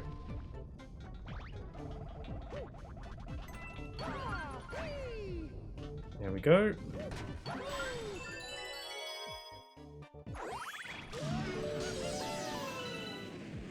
Oh, look at this giant lava bowl. Giant lava soup. Oh, I remember one of the Prankster Comets, or, well, the Prankster Comet, there's only one. I remember the Prankster Comet for this one being the Cosmic Clone one, because I remember it being quite frantic. Oh, look, there's the gold chain chomp that we desire. I think we need to go along the mechanism and guide the gold chain chomp back. Yes. It's a fun little puzzly thing. Oh, it's not really a puzzle. What you have to do is incredibly obvious, but little challenge where you have to use your head a little bit. Okay, it's just gonna loop around there. Right, and then I gotta press this button, but I gotta time it for when it goes on the platform. There it is. And in it goes. I'm gonna leap just at last minute. Here we go. Whoop. And then I'm gonna pound right into it. Check it. Yeah, nice. Cool. Hello, Pixel. Oh, hi there, Cuddly Dragon. How you doing? Did you finish RE7? I did. I finished it on Wednesday. I did. That stream ended up being like 7 hours long because it was that thing where like 3 different times in that stream, I kept thinking I was really close to the end, so I was like, I'll keep pushing ahead because I feel like I'm close. And then I didn't end up finishing the game until 7 hours into the stream. But I realized that by like the 5th or 6th hour, but then I was like, I'm too far in at this point. I'm in too deep. I need to just keep going. So yeah, I did end up finishing the game on Wednesday. I did the same thing when I played it for the first time. It was weird. Yeah, like the end game bit is longer. It could have been its own stream. I could have split that stream in half, but I didn't know, you know. It's funny because a lot of the long plays that I looked up on YouTube to see how long the game was were about 7-ish hours, but that's the amount of time I spent on just that one stream out of 3. So, yeah, I'm very slow. I know this, but I assumed you finished RE7 as well, because I know you were playing it too. Help wanted. I've got some cosmic odd jobs I need done. Slackers need not apply. If you're ready to work, come to Boulder Bowl Galaxy. I'll make it worth your while. From Guillermo. Neat. What did you think of RE7? Well, it's definitely the scariest Resident Evil game I played. For reference, I've only actually played the remakes of 2, 3, and 4. And I've only finished Resident Evil 2. So RE7, yeah, definitely the scariest one. And there were times where I was intending on calling it quits because it was a bit too much for me at times. But I'm quite proud of myself for pushing through it. And, you know, if I choose to play it again for a second time, it won't be nearly as scary as the first time. And, yeah, I mean, but, you know, the thing I like about Resident Evil is the combat, the exploration, the puzzle solving, the item collection, and resource management. You know, the horror aspect of it is probably my least favorite aspect, but I get that it's an important part of the experience, and I wouldn't want it to go away, necessarily. Although I did enjoy the later chapter of the game with the whole, you know, birthday party barn segment, because that was the least scary part of the game, I think, and it was just the pure Resident Evil gameplay that I enjoy. There wasn't any like jump scary stuff going on in that one. I think it's my favorite RE game now. Oh, cool. Yeah, I think it's probably my least favorite though, personally. Then again, I've only finished RE2, and I only played a bit of 3 and 4. I need to go back and finish those because I was really enjoying 4. I think 4 might be my favorite, despite not finishing it.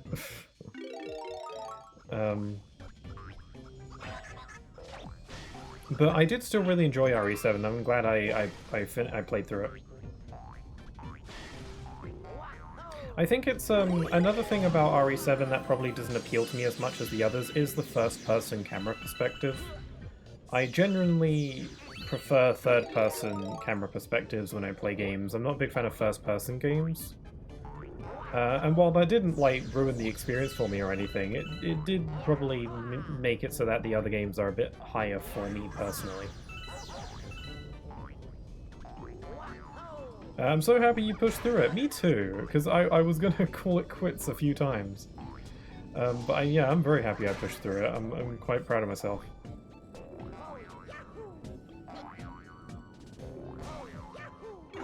RE2 Remake is second for me now. Okay. Like, second for you as in it's the next one you're gonna try, or second as in it's your second favorite out of the ones you played? I heard that Resident Evil 3 Remake is not very good as far as a remake goes. I didn't play enough of that to really know for sure. I should go back to that one. I was thinking of maybe trying Resident Evil 8, since I managed to get through 7, or Resident Evil Village as it's called, but you know it is actually 8.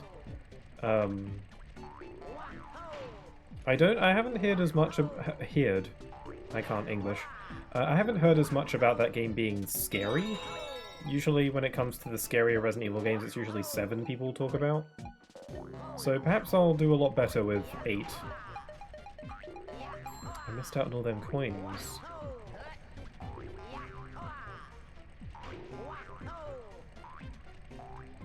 It's my second favorite. I did really like RE2 a lot. I kind of want to replay it. I never played RE3 Classic, so I don't know, to be honest. I've never played any of the classic ones. The first Resident Evil game I played was the remake of 2. And that was only a few years ago. You know, I'm excited to play more of them. There's a new one on the way, like the 9th one.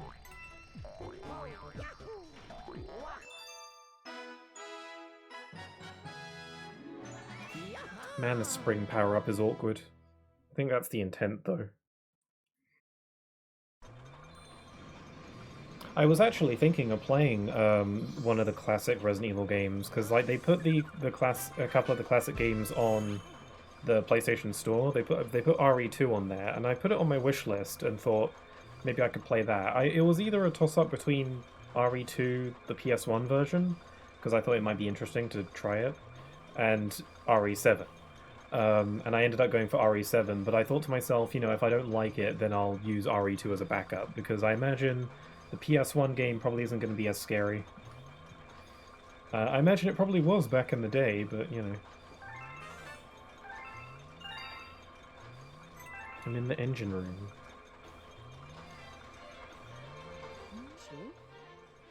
Wow, look at the ray tracing on that mushroom. Hold on, is the mushroom reflecting itself? If you look at the reflection on the spring mushroom, itself is in there. Which is weird. Is it like reflecting from the glass? But you can see that, I don't know. That's weird. Wait. This is a spring, huh? So you wear that? Does it make a big boing sound when you poke it? That's your question? What other power-ups are we missing now? Let's see if I remember. Hold on, let me go back into the engine room to see what we have. I forgot how we get into the engine room. I think it's through here. I think there's a door on the hat.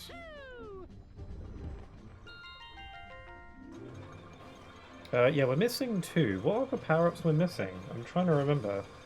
Maybe the rainbow star, but I don't know if that really counts. Maybe it's a power-up from Galaxy 1. We got the cloud, the drill, the bee. Maybe the ghost? Probably the ghost. So maybe the rainbow star and the ghost mushroom, because I'm pretty sure the ghost mushroom is in this game. I'm pretty sure every power-up that was in Galaxy 1 is in this one as well. Because why not? Although the boo mushroom in Galaxy 1 is horrendously underutilized.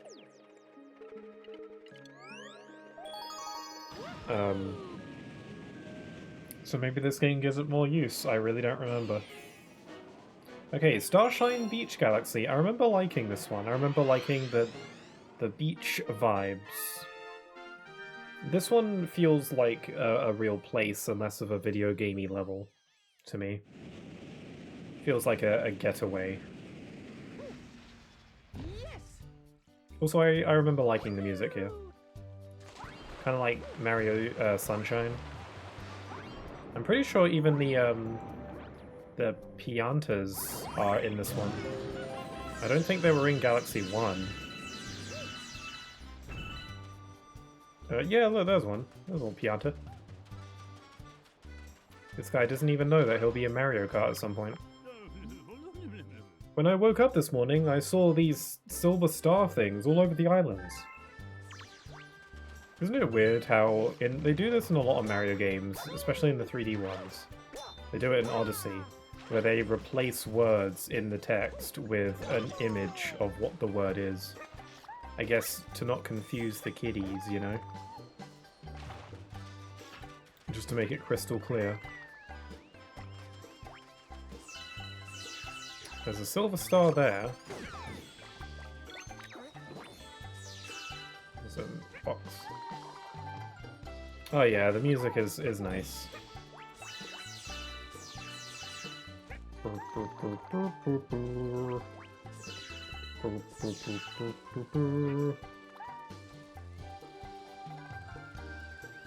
How do I open it? Can I shoot the spiny at it?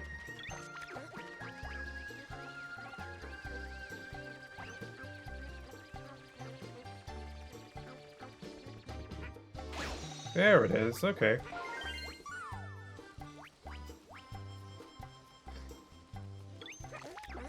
Wait, is this the level that allows you to do like a dive if you backflip? Yeah, a little obscure feature of this game is that you can do dives like that. The game never teaches you can do that, and it's not even really important or necessary or worth doing ever, so there's a thing you can do.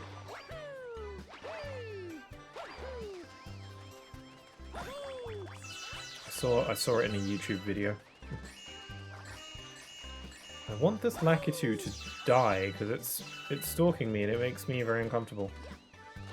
Okay, where's Yoshi gone? I think he disappeared. I need to go grab him again. Oh, here's one.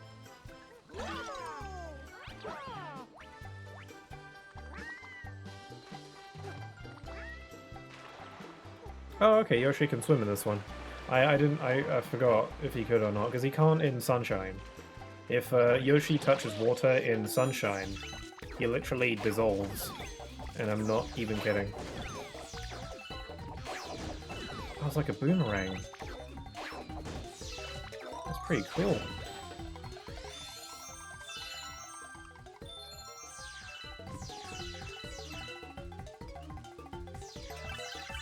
And I had tons of time to spare. There's a statue of the Pianta, that's nice. Oh, and down you go.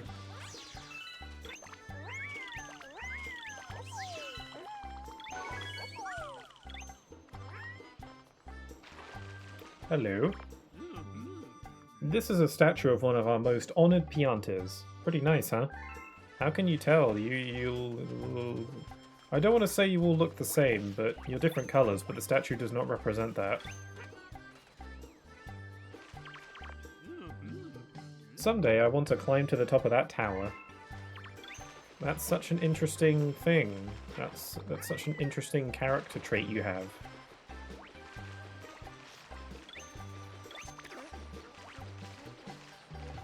Look at Yoshi's face. With his chubby little cheeks. It's like when a hamster stores food in its cheeks. Okay, can I snipe this from here? Whoop, not with the camera changing. It's cool that they incorporate both of the Yoshi berries in this. Because there's the dash one over there.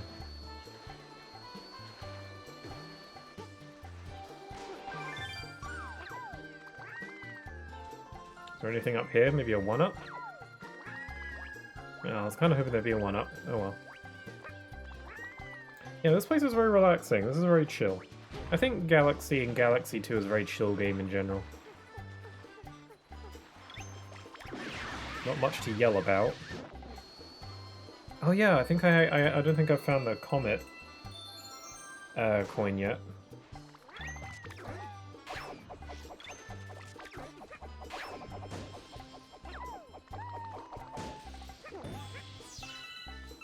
I reckon it's in this hole. Oh yeah, there it is. Oh, Yoshi can't swim underwater. That's the trade-off. Okay. Oh, what? Yoshi, what are you doing? Was he trying to follow me? That was weird. He kind of like slipped down there for a second. See, look, he's like going down there. Oh, he can't stay underwater. It's like a weird little glitch. Ooh, that was close. Oh, the music is so pretty underwater.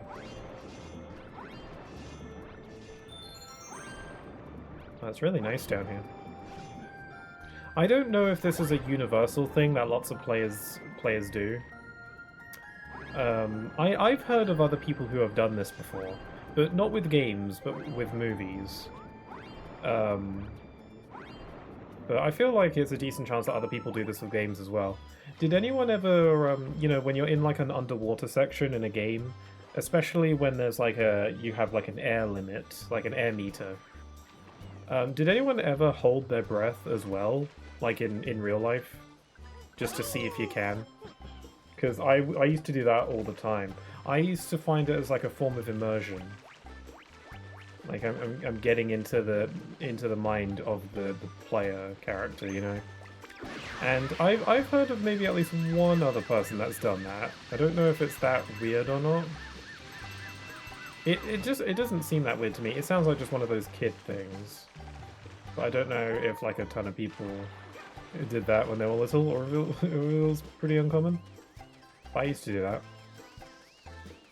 I just thought it was kind of fun. I have this distinct memory, though, of playing Galaxy 1 and then taking a big breathe in before going into an underwater section. My twin, who was watching or was like doing something on the side, noticed me doing this, and their exact response to it, to me doing that, was to say, to roll their eyes and be like, "Oh please," like for some reason, just them saying, "Oh please," when I'm doing that, it was ingrained in my brain. I wasn't upset by them saying that. I thought it was funny. I think they thought I was being funny as well. So I was being serious, though. It was super serious business.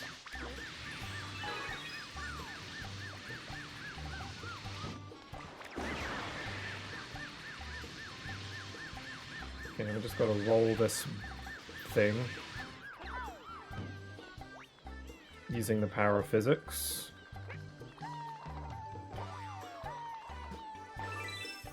His head. This level kind of reminds me of a level from Astrobot, which I've been wanting to replay. Because I haven't played all the speedrunning DLC update levels that they added. Mainly because I'm not, you know, into speedrunning, but I like content.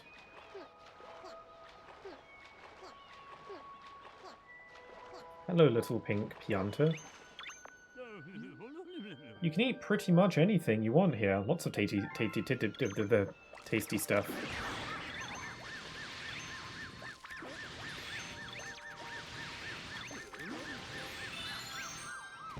I'm gonna talk to you.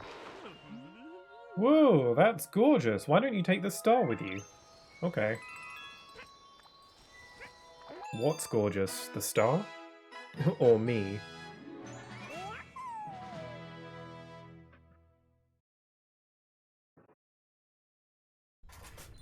Gonna eat another sausage. Oh.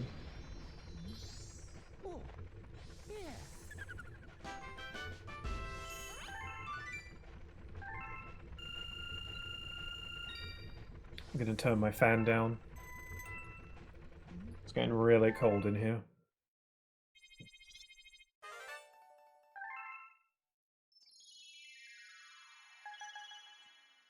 Oh, we got another prankster comet. Maybe I'll get another addition to the storybook when I complete a world. Because we're almost at the end of this world, actually. It's flown by a little bit. Don't know if all the worlds are about the same length. This one feels kind of small. I think they all have the same amount of levels, though. Just because of how the game is structured.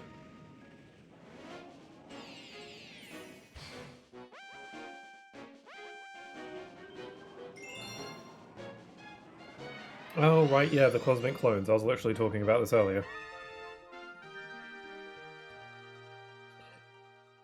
There's little enemies that are wearing their helmets. They look like little baseballs.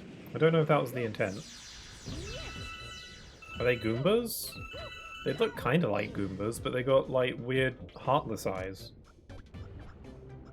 Are they even Goombas, or are they some kind of... They do look like Goombas, it's just their eyes are glowing.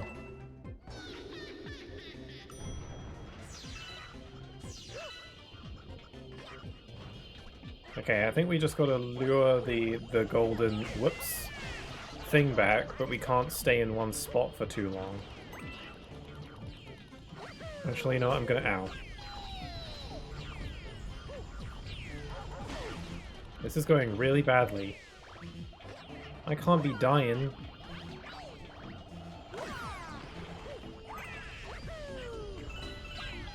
Okay, I'll just circle around here and wait for the golden thing to show up. And then I'll go on here. There we go. I just can't stay in one spot for too long or else they'll catch up with me. They mimic my exact movements.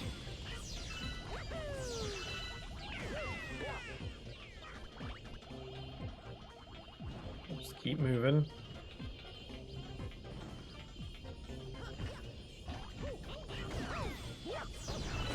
There we go. I had to take a hit, but it's fine.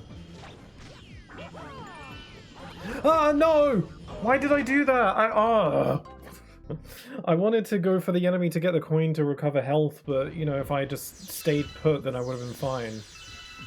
I was like, no. Let's just be careful and whatever. That probably was not a very careful decision, though. Whoops. I did that the first time. I'm getting hit all the same ways. I'm not learning from my mistakes.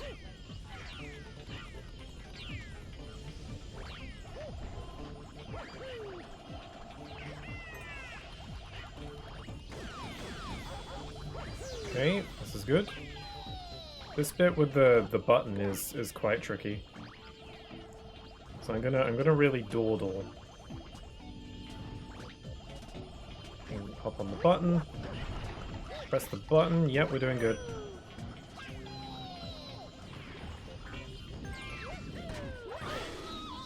And then they die, and then they scream. I keep forgetting that they scream.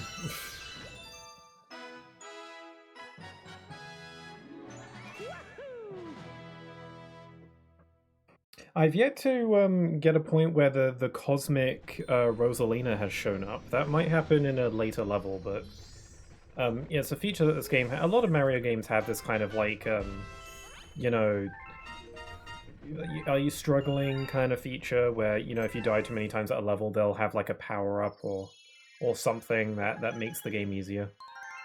This game also has something like that, where if you die too much at the same segment of a level, a Cosmic Rosalina will show up to possess you and do the level for you, essentially. With the trade-off being that the star you get from doing that does not actually count towards your actual star count. It's more like a, you know, demonstration of how the level should be done. Or at least I think that's how it works. Maybe the star does count? I know that the star is bronze instead of gold, which implies to me that it doesn't really count as a proper power star. But I don't know. I've yet to have the Cosmic Rosalina show up, which means that I can't be that bad.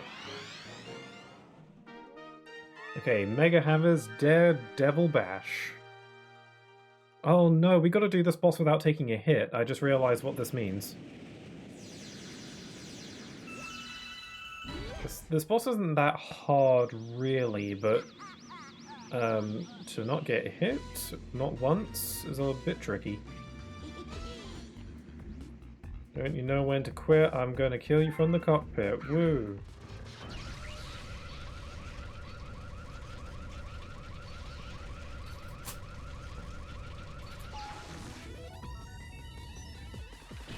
Let's do it. I'm ready.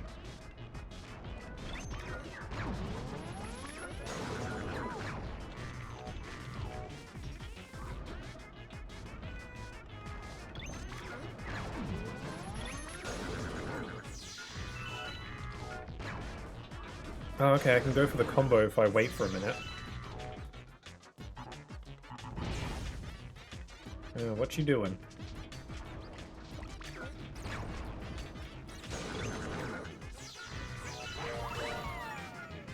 Oh no, I got a bomb in my mouth.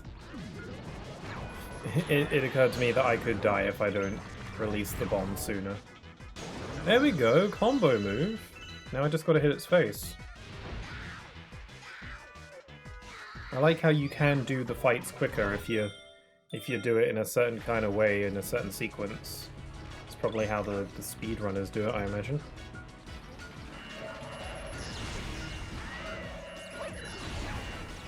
No! Ah, that's how I got hit the last time. There's a bit of a timing with the jump there that I need to get. I was trying to jump off of Yoshi so that I can maybe avoid the hit.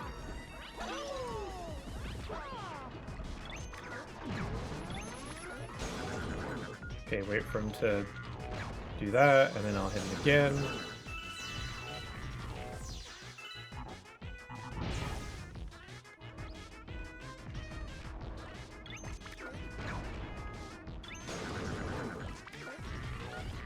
Okay.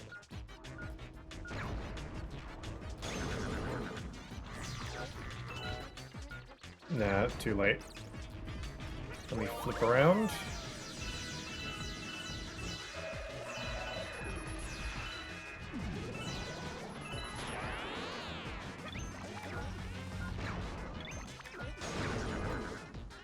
There we go. Okay, this time, gotta be careful.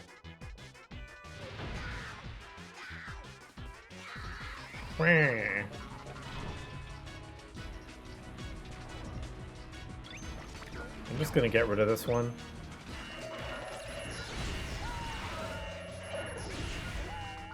There we go. Just you know, hold my horses. I've got time to aim and fire.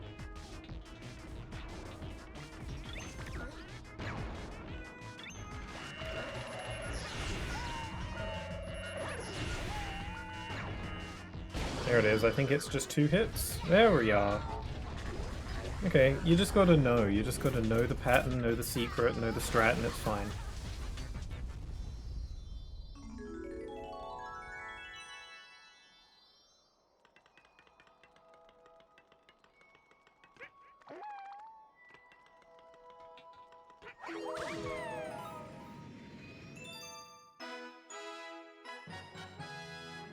You know, I don't think, now that I think about it, I don't think boss levels had prankster comets in the first game. I think it was just limited to the main levels. Because like there was like the main galaxies, then there's like the smaller half galaxies, and then there's the boss ones. I think it was only the main galaxies that had prankster comets. But this game kind of gives it to all of them. Which is nice, I guess. More content, I guess. If you're into that sort of thing, if you're into content in your games. What kind of idiot wants content in their games? What kind of foolish fool? Anyway, we've got Starshine Beach again. I think we're going into that little temple area in this one. Climbing the Cloudy Tower. No, okay, I guess not. I want to go into the temple, though. Into that weird, like, oblong-shaped temple. There is an opening. There's, like, an opening from above. But when are you meant to do that? Hey, bro, looking for a star? Luigi shows up in more galaxies than I remembered. He's showing up more frequently than I thought. I do think that this is a better implementation of Luigi than how the first game did it. Where, you know, you only unlock Luigi if you 100% the game, and then to get the true final super level you have to 100% the game again as Luigi. But the game is the same both times. Oh wow, you're purple this time. We're holding our strongest Pianta tournament, so everyone is busy looking burly. I thought at a glance, I thought he had said strongest pinata. I was like, oh! Oh, they do the heave-ho thing from Sunshine, except this one does not screw you over. That's funny. Reference. Let's do this. Whoa! Well, they got significantly better at chucking you in this one.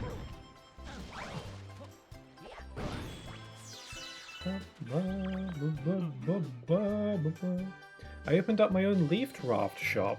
Today is the grand opening, so feel free to ride all you want. That's an interesting business decision.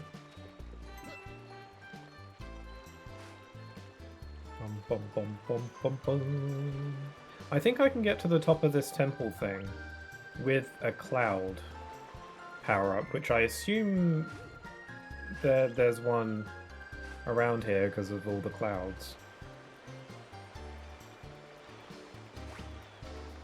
Oh, this leaf is probably how I'm supposed to navigate without touching the water, because, like with the bee, if you touch water with the cloud, then it goes away. Where is the cloud, then? Do you know? You see something sparkling way up there in the clouds? I do, but I can't get it. I can't stand on the clouds without a power-up. Oh, look there. There's one there. But I need to get up to there.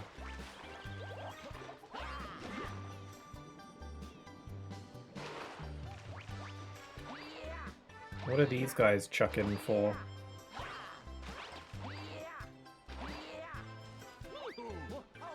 Oh, to get up here. I'm pretty sure I can get up here on my own.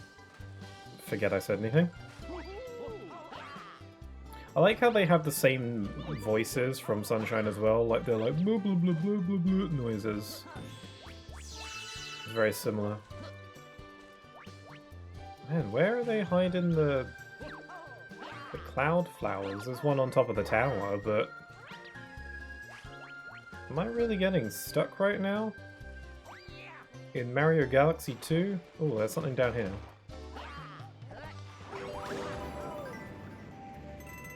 Nope, just some coins.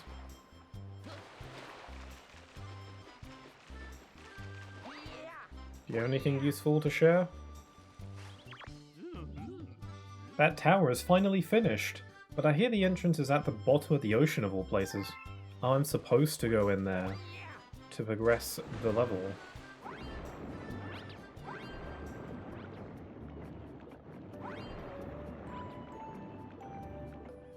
So I gotta go in here to go to the tower. Okay. Sounds good.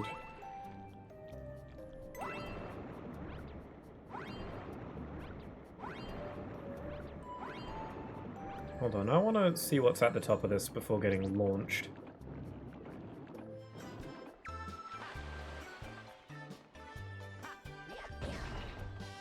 Oh, there's the cloud. Okay, it's all making sense. It's all working out.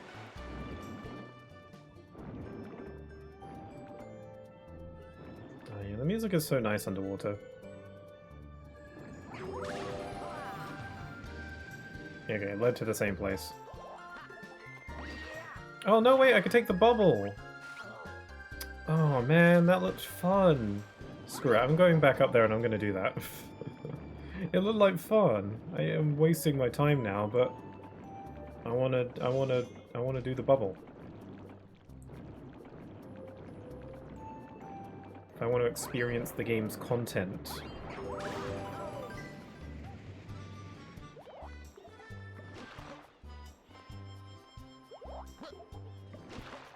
Damn it. Bubble me. Sometimes I forget that they've introduced a bubble power-up in Mario Wonder. I liked Mario Wonder. I'm excited to play it again. I'm going to wait for the Switch 2 edition to come out before playing it again. I think I might stream that too. Because it was a fun game. I'm supposed to use the leaf boats to get around without using my platforms. Well, I might be able to still get up there with just two. Because Luigi has higher jumping anyway. There we go, no problem.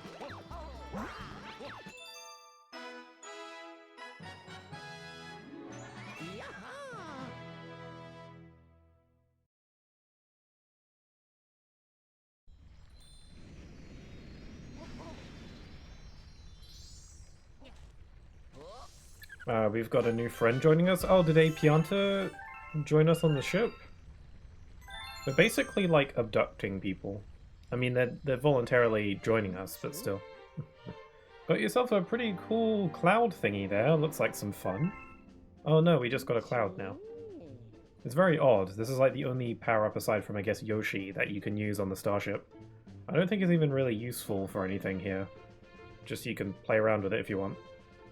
At this, you know, they might as well just put all the other power-ups there too, like the bee at least. Try to stay grounded. Oh, I guess we didn't take a Pianta with us. Not yet. Let me check out the flower then. Maybe there might be like a cloud here with some coins on it or something. I don't know. Sounds like something that would be the case. Boo, boo. Oh, whoops. I touched water.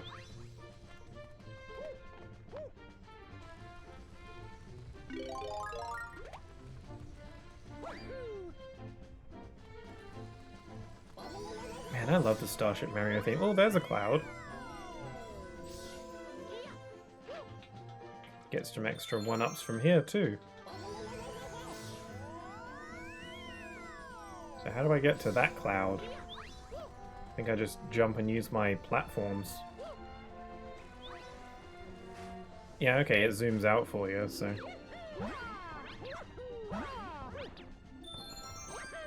Nice! An extra 1-up I don't need.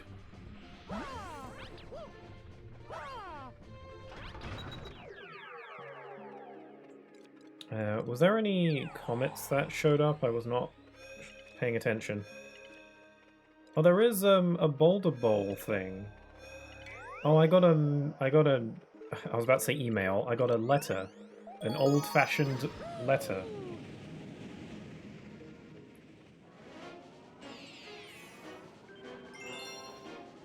I'm continuing to hear rumors about, well, not rumors, but more like speculation about a potential Galaxy 3. I still don't think I really need a Galaxy 3 to happen. Just another 3D Mario. If it is Galaxy 3, then I'll be delighted, of course, but I won't be disappointed if it's not. Depends what the next 3D Mario actually is.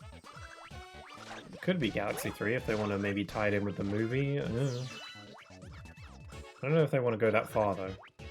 How do I do that? Oh yeah, I gotta defeat these things. I think I just have to progress a bit into the level until I find a robot. I think this is the one where he wants me to get, like, a Goomba for him to experiment on. He needs a fine Goomba specimen. Specimen is never a good word. Never a pleasant word, I don't think.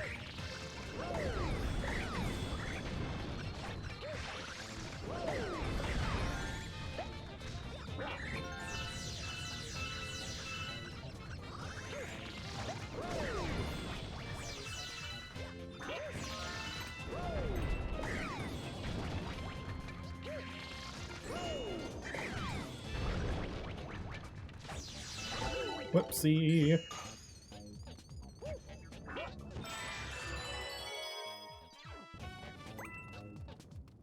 Recollect my rock. Oh no, the star's just gonna take it away anyway. Okay, I think this is the place where I'm supposed to be. Can I roll into these? That's a no. I think I might have asked that same question the first time I did this level.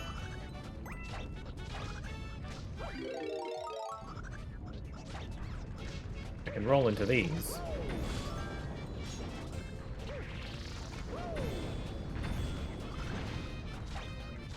Okay, that clears the path a little bit. Hey, come here. Looking for a star? You won't believe it, I found a star in the trash the other day. These things people throw away. Maybe we can work out a trade. I'll trade you these 4 posts. I'm really into collecting those Goomba guys. Think you can bring me one? He's collecting them? What do you do with them? He eats them, probably. Or he just puts them on display. I don't know which is worse. Probably the eating. Is Mario looking at me? Like as he's running, is Mario looking at me? What's he looking at? What's so fascinating? So where is the Goomba even?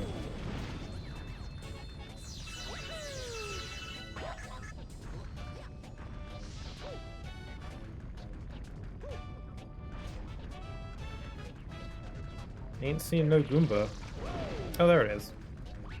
Okay, I just gotta lead him back to his new prison.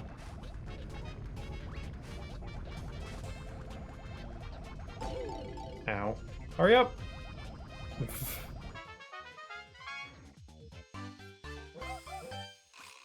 Aw, Zelda reference. Aw, you got a Goomba. Oh, look at this adorable little guy. So cute and ferocious. Thanks. It's nice to hear another Goomba connoisseur. Here, you go ahead and have this star. Go on, take it. You deserve it. Da-da-da! I enjoy a good Goomba.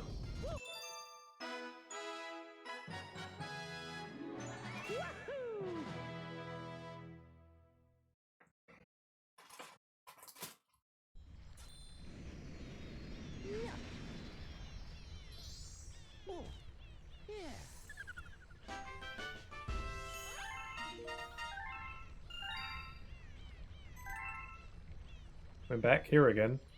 Did we kidnap a robot? Oh boy, tell me you didn't bring back a Guillermo with you this time. Well, put it somewhere out of the way. That's a bit rude. Maybe you'll want to relax for a bit? What do you have against the Guillermos? I know they got a bit of an attitude, but they're not that bad. Let me chat. Oh yeah, thanks again for all your help. Take this one up. Ah, how sweet. And my one-ups are 64, which is the magic number. How many stars do I have, by the way? 67! That's very scrumptious. Alright. I think it's onto the boss now. 2 bosses in one stream. Bowser's Gravity Gauntlet. I feel like this World 4 is shot by. I'm pretty sure it is the same amount of levels though. Okay, breaking into Bowser's castle. Are we gonna fight Bowser in this one? It's gonna have the good Bowser music.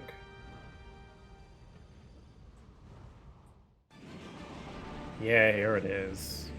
The 64 remix. With a bit of an orchestral flair.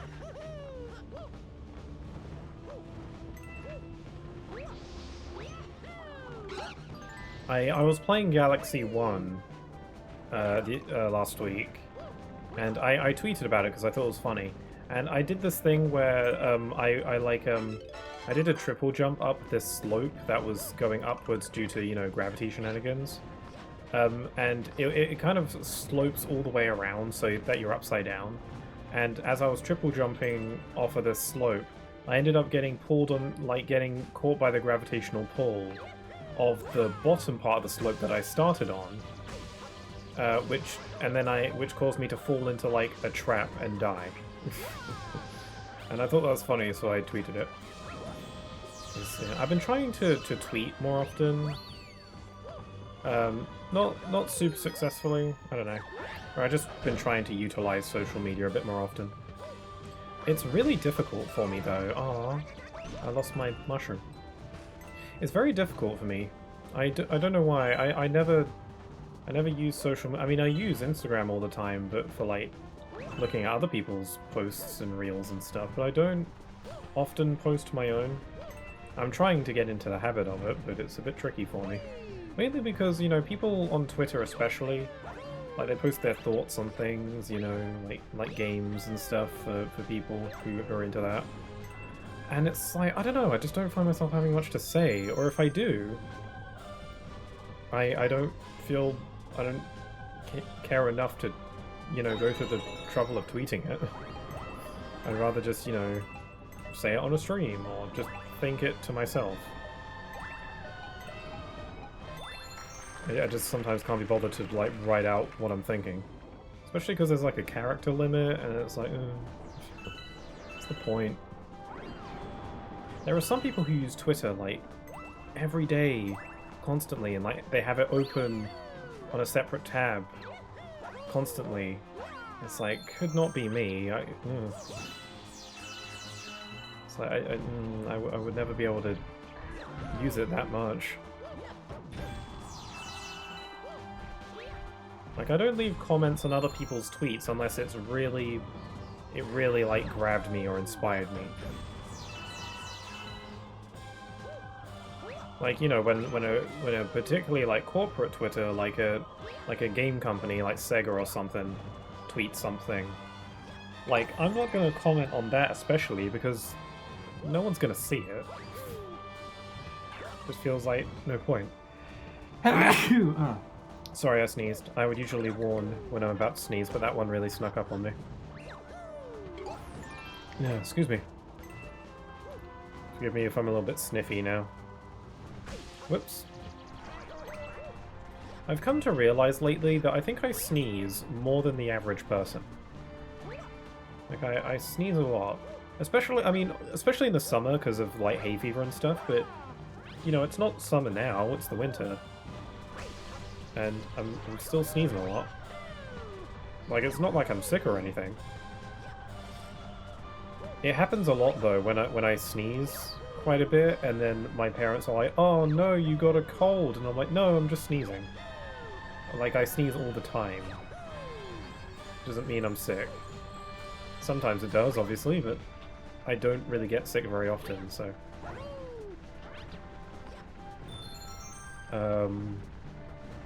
Yeah, I think I sneeze more than the average person. Maybe there's something I'm allergic to that I don't know about.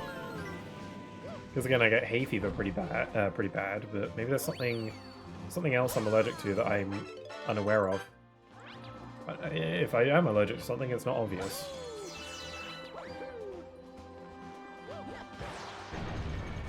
To my knowledge, I don't really have any allergies. Although I did get a lot of irritation when someone sprayed perfume on me once, so maybe I'm allergic to something perfume related.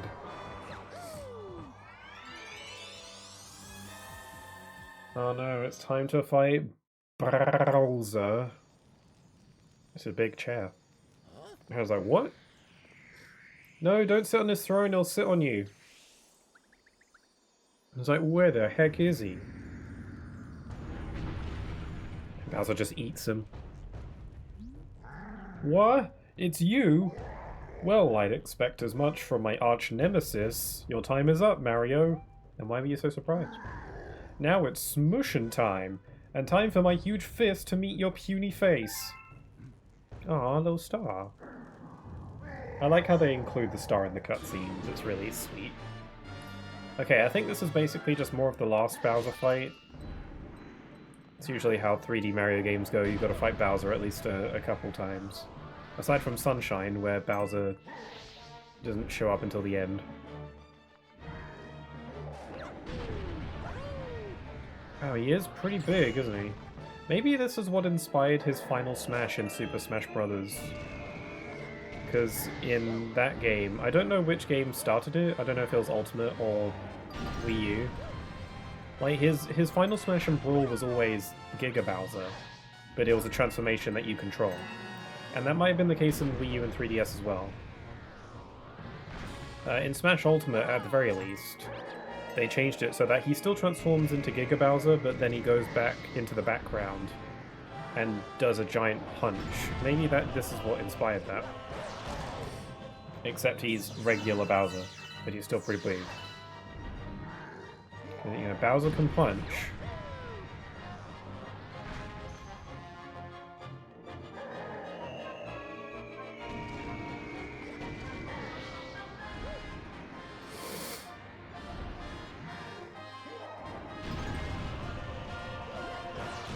There we go, is that it?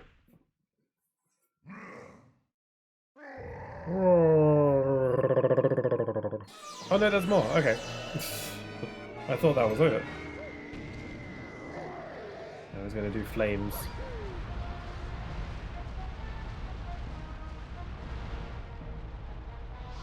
What I was gonna do is purpley darkness punch.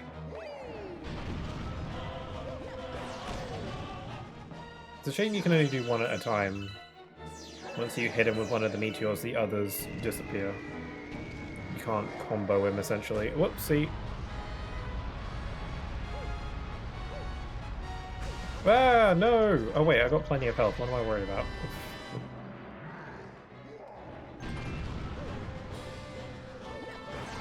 Oh, whoopsie. Okay, well, I'll grab these coins.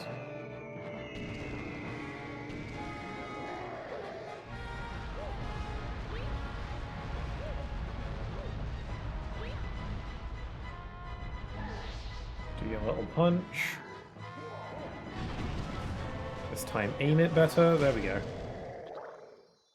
There's a pretty nice little mechanic for a boss fight, incorporating the, the little planet spherical gravity gameplay stuff into a boss fight. It's a fun idea. What? How?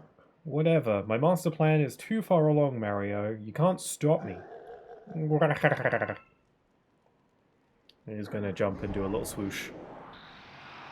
For style. It's a grand star.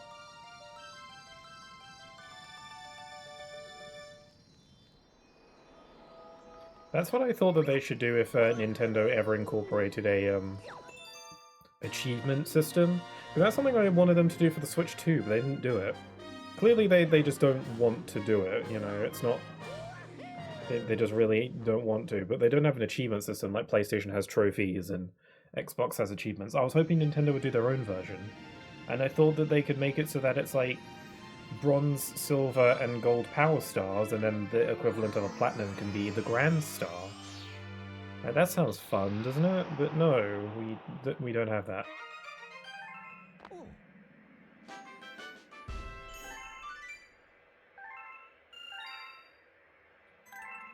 Alright.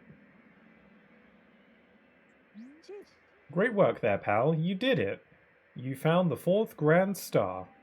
You fought that monster again? You look a bit more banged up than last time. He's getting stronger, eh? We need to stop Bowser before he gets any more powerful.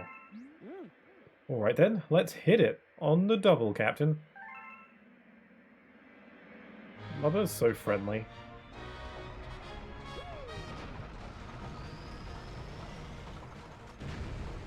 Again, I still can't believe that he just allowed us to, or she. I remember that love is a she.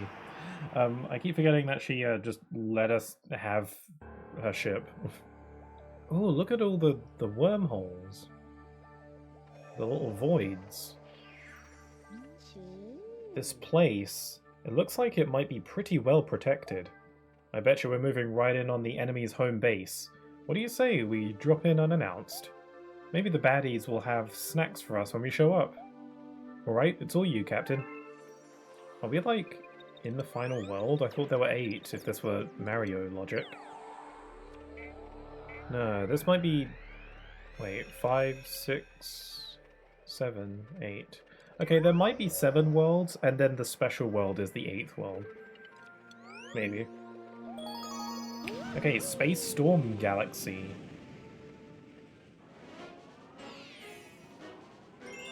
Follow me, Bomb. I don't recall this one. Okay, it's starting to come back to me, actually.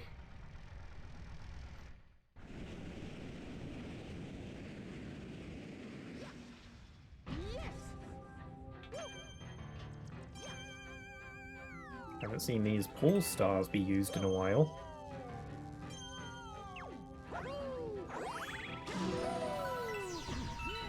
Got ourselves a windy 2D section.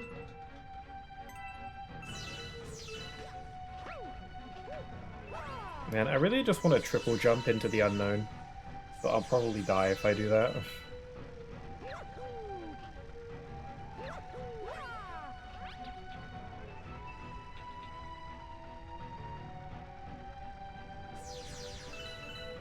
Okay, I'm just gonna jump. Oh, okay, alright, there's a platform here. Whoopsie.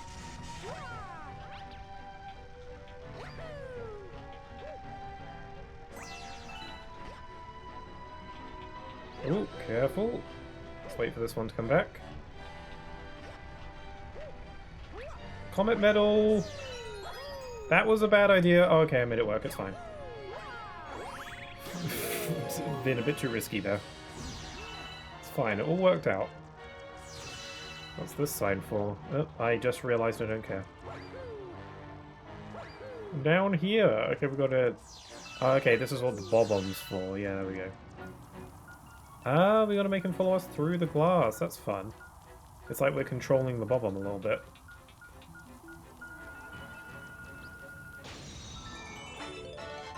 That's a cool little puzzle. Now I can go outside. I'll give you a hint for helping me. You can stop that Bob-omb with a spin, then pick him up and then shake the Joy-Con to throw. You can throw by pressing Y too. Oh yeah, and also the Y button. Don't forget about the power of the Y button, which a vast majority of players are probably using. You know, instead of shaking the Joy-Con or whatever. Although actually, I looking up some, well I didn't look them up, seeing some reviews of these new Switch versions of Galaxy 1 and 2. I have heard some people that prefer to play with the two Joy-Cons disconnected to try and emulate like the Wii remote and nunchuck style of playing the game, because it's, you know, it's how it feels like the right way to play to them. Which I can understand. I can respect that. But you know, I prefer a button. And like I'm kind of, I'm not like, I won't say like I'm an advocate for motion controls, but I'm of the opinion that motion controls do have their place, and I would never want them to go away.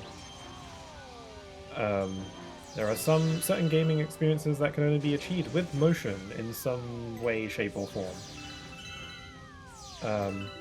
But that being said, for, you know, the spin attack in this game, I would prefer it on a button. Okay, are these things going to start zapping, or are they just trying to psych me out? Okay, here we go. Oh, they're like motion sensors, right?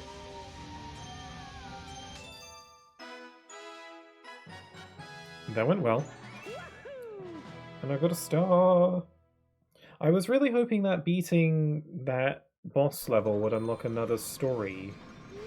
Oh, maybe now we're getting it, because we're in the engine room now, and I didn't get a new power-up, so maybe it is after every world now.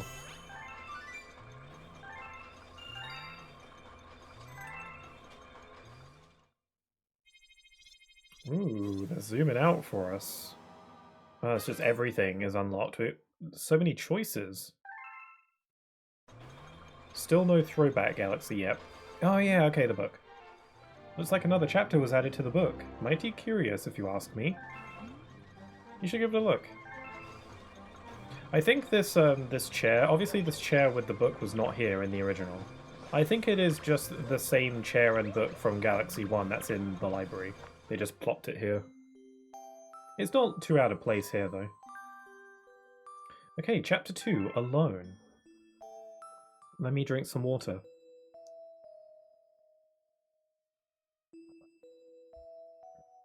The music here, for when you're reading the chapter, does appear to be new. I don't recognize it. Okay, Chapter 2, Alone. Lou was alone now. A day passed, then another, and before she knew it, 100 years had gone by. At that time, Lou was unable to become a star, but she didn't want to become one anyway. She wanted to stay a Luma until she saw Mari again. She wanted everything to be like it was before. This is interesting. I was wondering if any Lumas feel this way. And yet, she felt that a Luma who couldn't become a star wasn't particularly useful. So one day, she decided to begin a new journey. She built a spaceship and left to travel through the stars. Oh, what a cute little ship. As the centuries passed, she hoped this path would reunite her with Mari. Lou happened upon the Lady of the Shooting Stars a number of times during her travels, but Mari was not with her, and as time went on, all of her friends became stars. 1,000 years passed this way.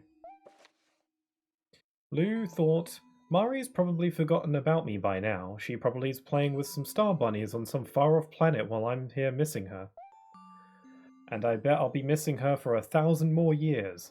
Maybe even 2,000. I'll be stuck as a Luma forever. Lou found the loneliness unbearable. The truth was, she really did want to become a star because that's what would save her from these feelings. She would become one right now if it meant she could see Mari again.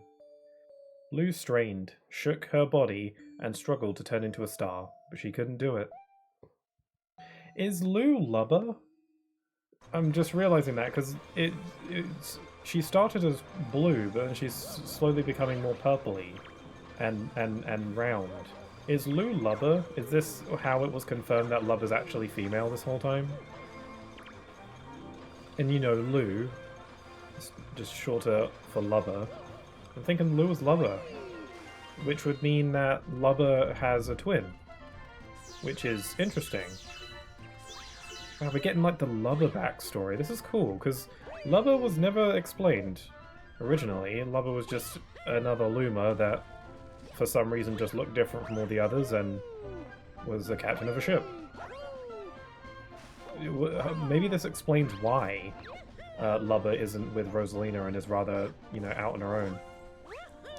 This is cool. Cool, like, lore drop in here. I'm into it. Excited to learn more. Okay, Space Storm. Number 2 star. To the top of Topman's Tower. Is it Topman or Topman? Is it like John Topman? This feels very similar to Bowie Base from Galaxy 1, except not with water. Oh my god, it even has the same music. It's not even trying to be subtle.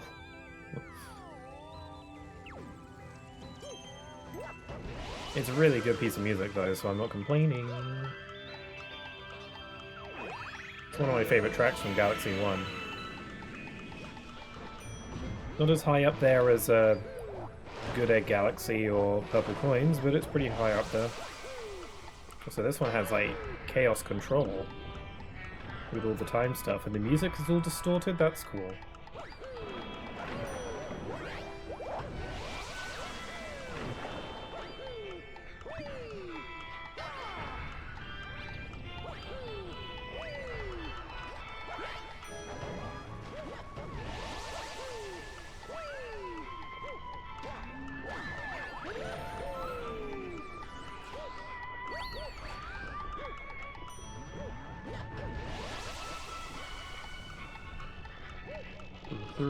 Oh my god, the thunder. I was completely not even paying attention. I feel like I want to jump on one of these thwomps. Oh, they go fast. Okay, let's not do that. Because I'm pretty sure getting squished is an instant KO. Oh, I think I'm supposed to bounce off of that thing, but I'm pretty sure I can jump up there on my own. There we go.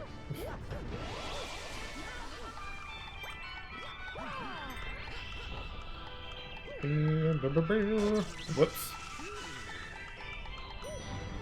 Oh, crikey. Okay. Yeah, I like how I can so really easily get up here without the spin top. Oh, we got some coins.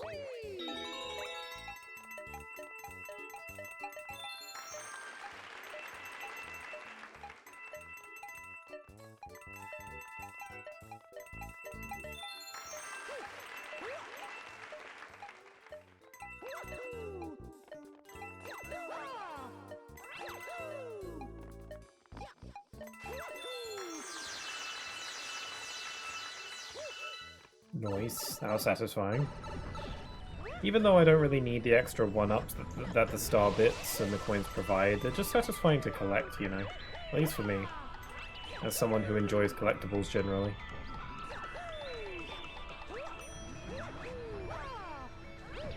Oh god, almost got squishified.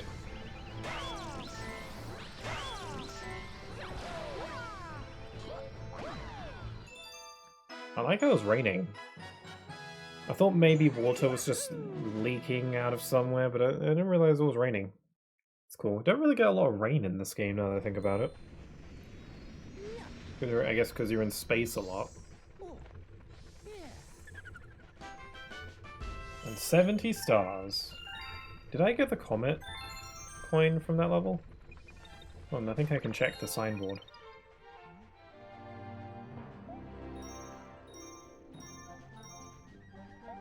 And there's a thing. There's a comet on Starshine Beach. Does that mean that there's one currently active, or does it just mean that there's one that will show up at some point? Oh no, there's one active there. I guess I completely didn't register that a comet had shown up. Okay, I'll do it. Save myself from having to do it later. I don't remember how many stars are required to beat the game. I think maybe something like 70 or 80, something like that. But they give you a lot of freedom on which stars you want to go for, because you can skip entire levels if you want, as long as you have the required amount of stars to move on. Yeah, which is good. Sunshine doesn't allow that. Oh, collect 100 coins out of how many? There's 140 in total, so I can only afford to miss 40. I got the Mario World music. Still have yet to play Mario World. Oh, whoops! I thought the hitboxes on those were bigger.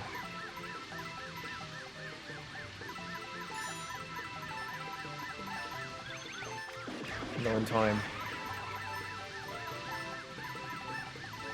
I didn't actually realize I was timed. Does the time stop when the star appears? Okay, it does, cool.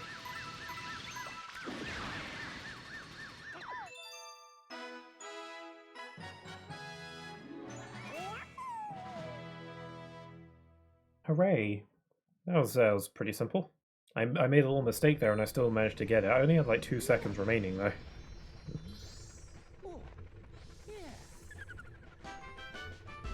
Purple coin, beach dash.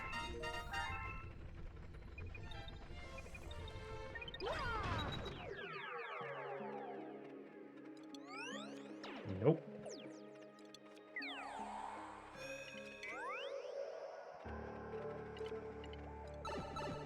Oh wait, did I get everything from whatever galaxy? Okay, I got the coin, yeah, I got that, that's good. Alright, I think I'll call it here for today. Not a very long stream today, I know, but I don't really feel like streaming for too long today. I streamed for like 7 hours on Wednesday this week, and then I streamed literally yesterday, so I'm a little bit streamed out for now. So I don't feel like going for too long. But you know, I made progress. I did an entire world. So that's good. I'm making progress. I don't know how many more streams this game will be, because there's like an entire post-game thing, and then there's a lot to do in the post-game in this game. So yeah, I'll call it here for today. So thank you very much for joining me. If you're watching on the VOD, I really appreciate you watching on the VOD. Simple as that, I suppose. I'll be streaming next, let's see, I guess on Friday. I might stream on Wednesday, but that's not a sure thing. Next week on Friday when I stream, it'll be Halloween. As I alluded to earlier in the stream, I do have a game planned for Halloween. It's not a horror game, but it is a game that is fairly fitting for Halloween, even if it's not properly scary.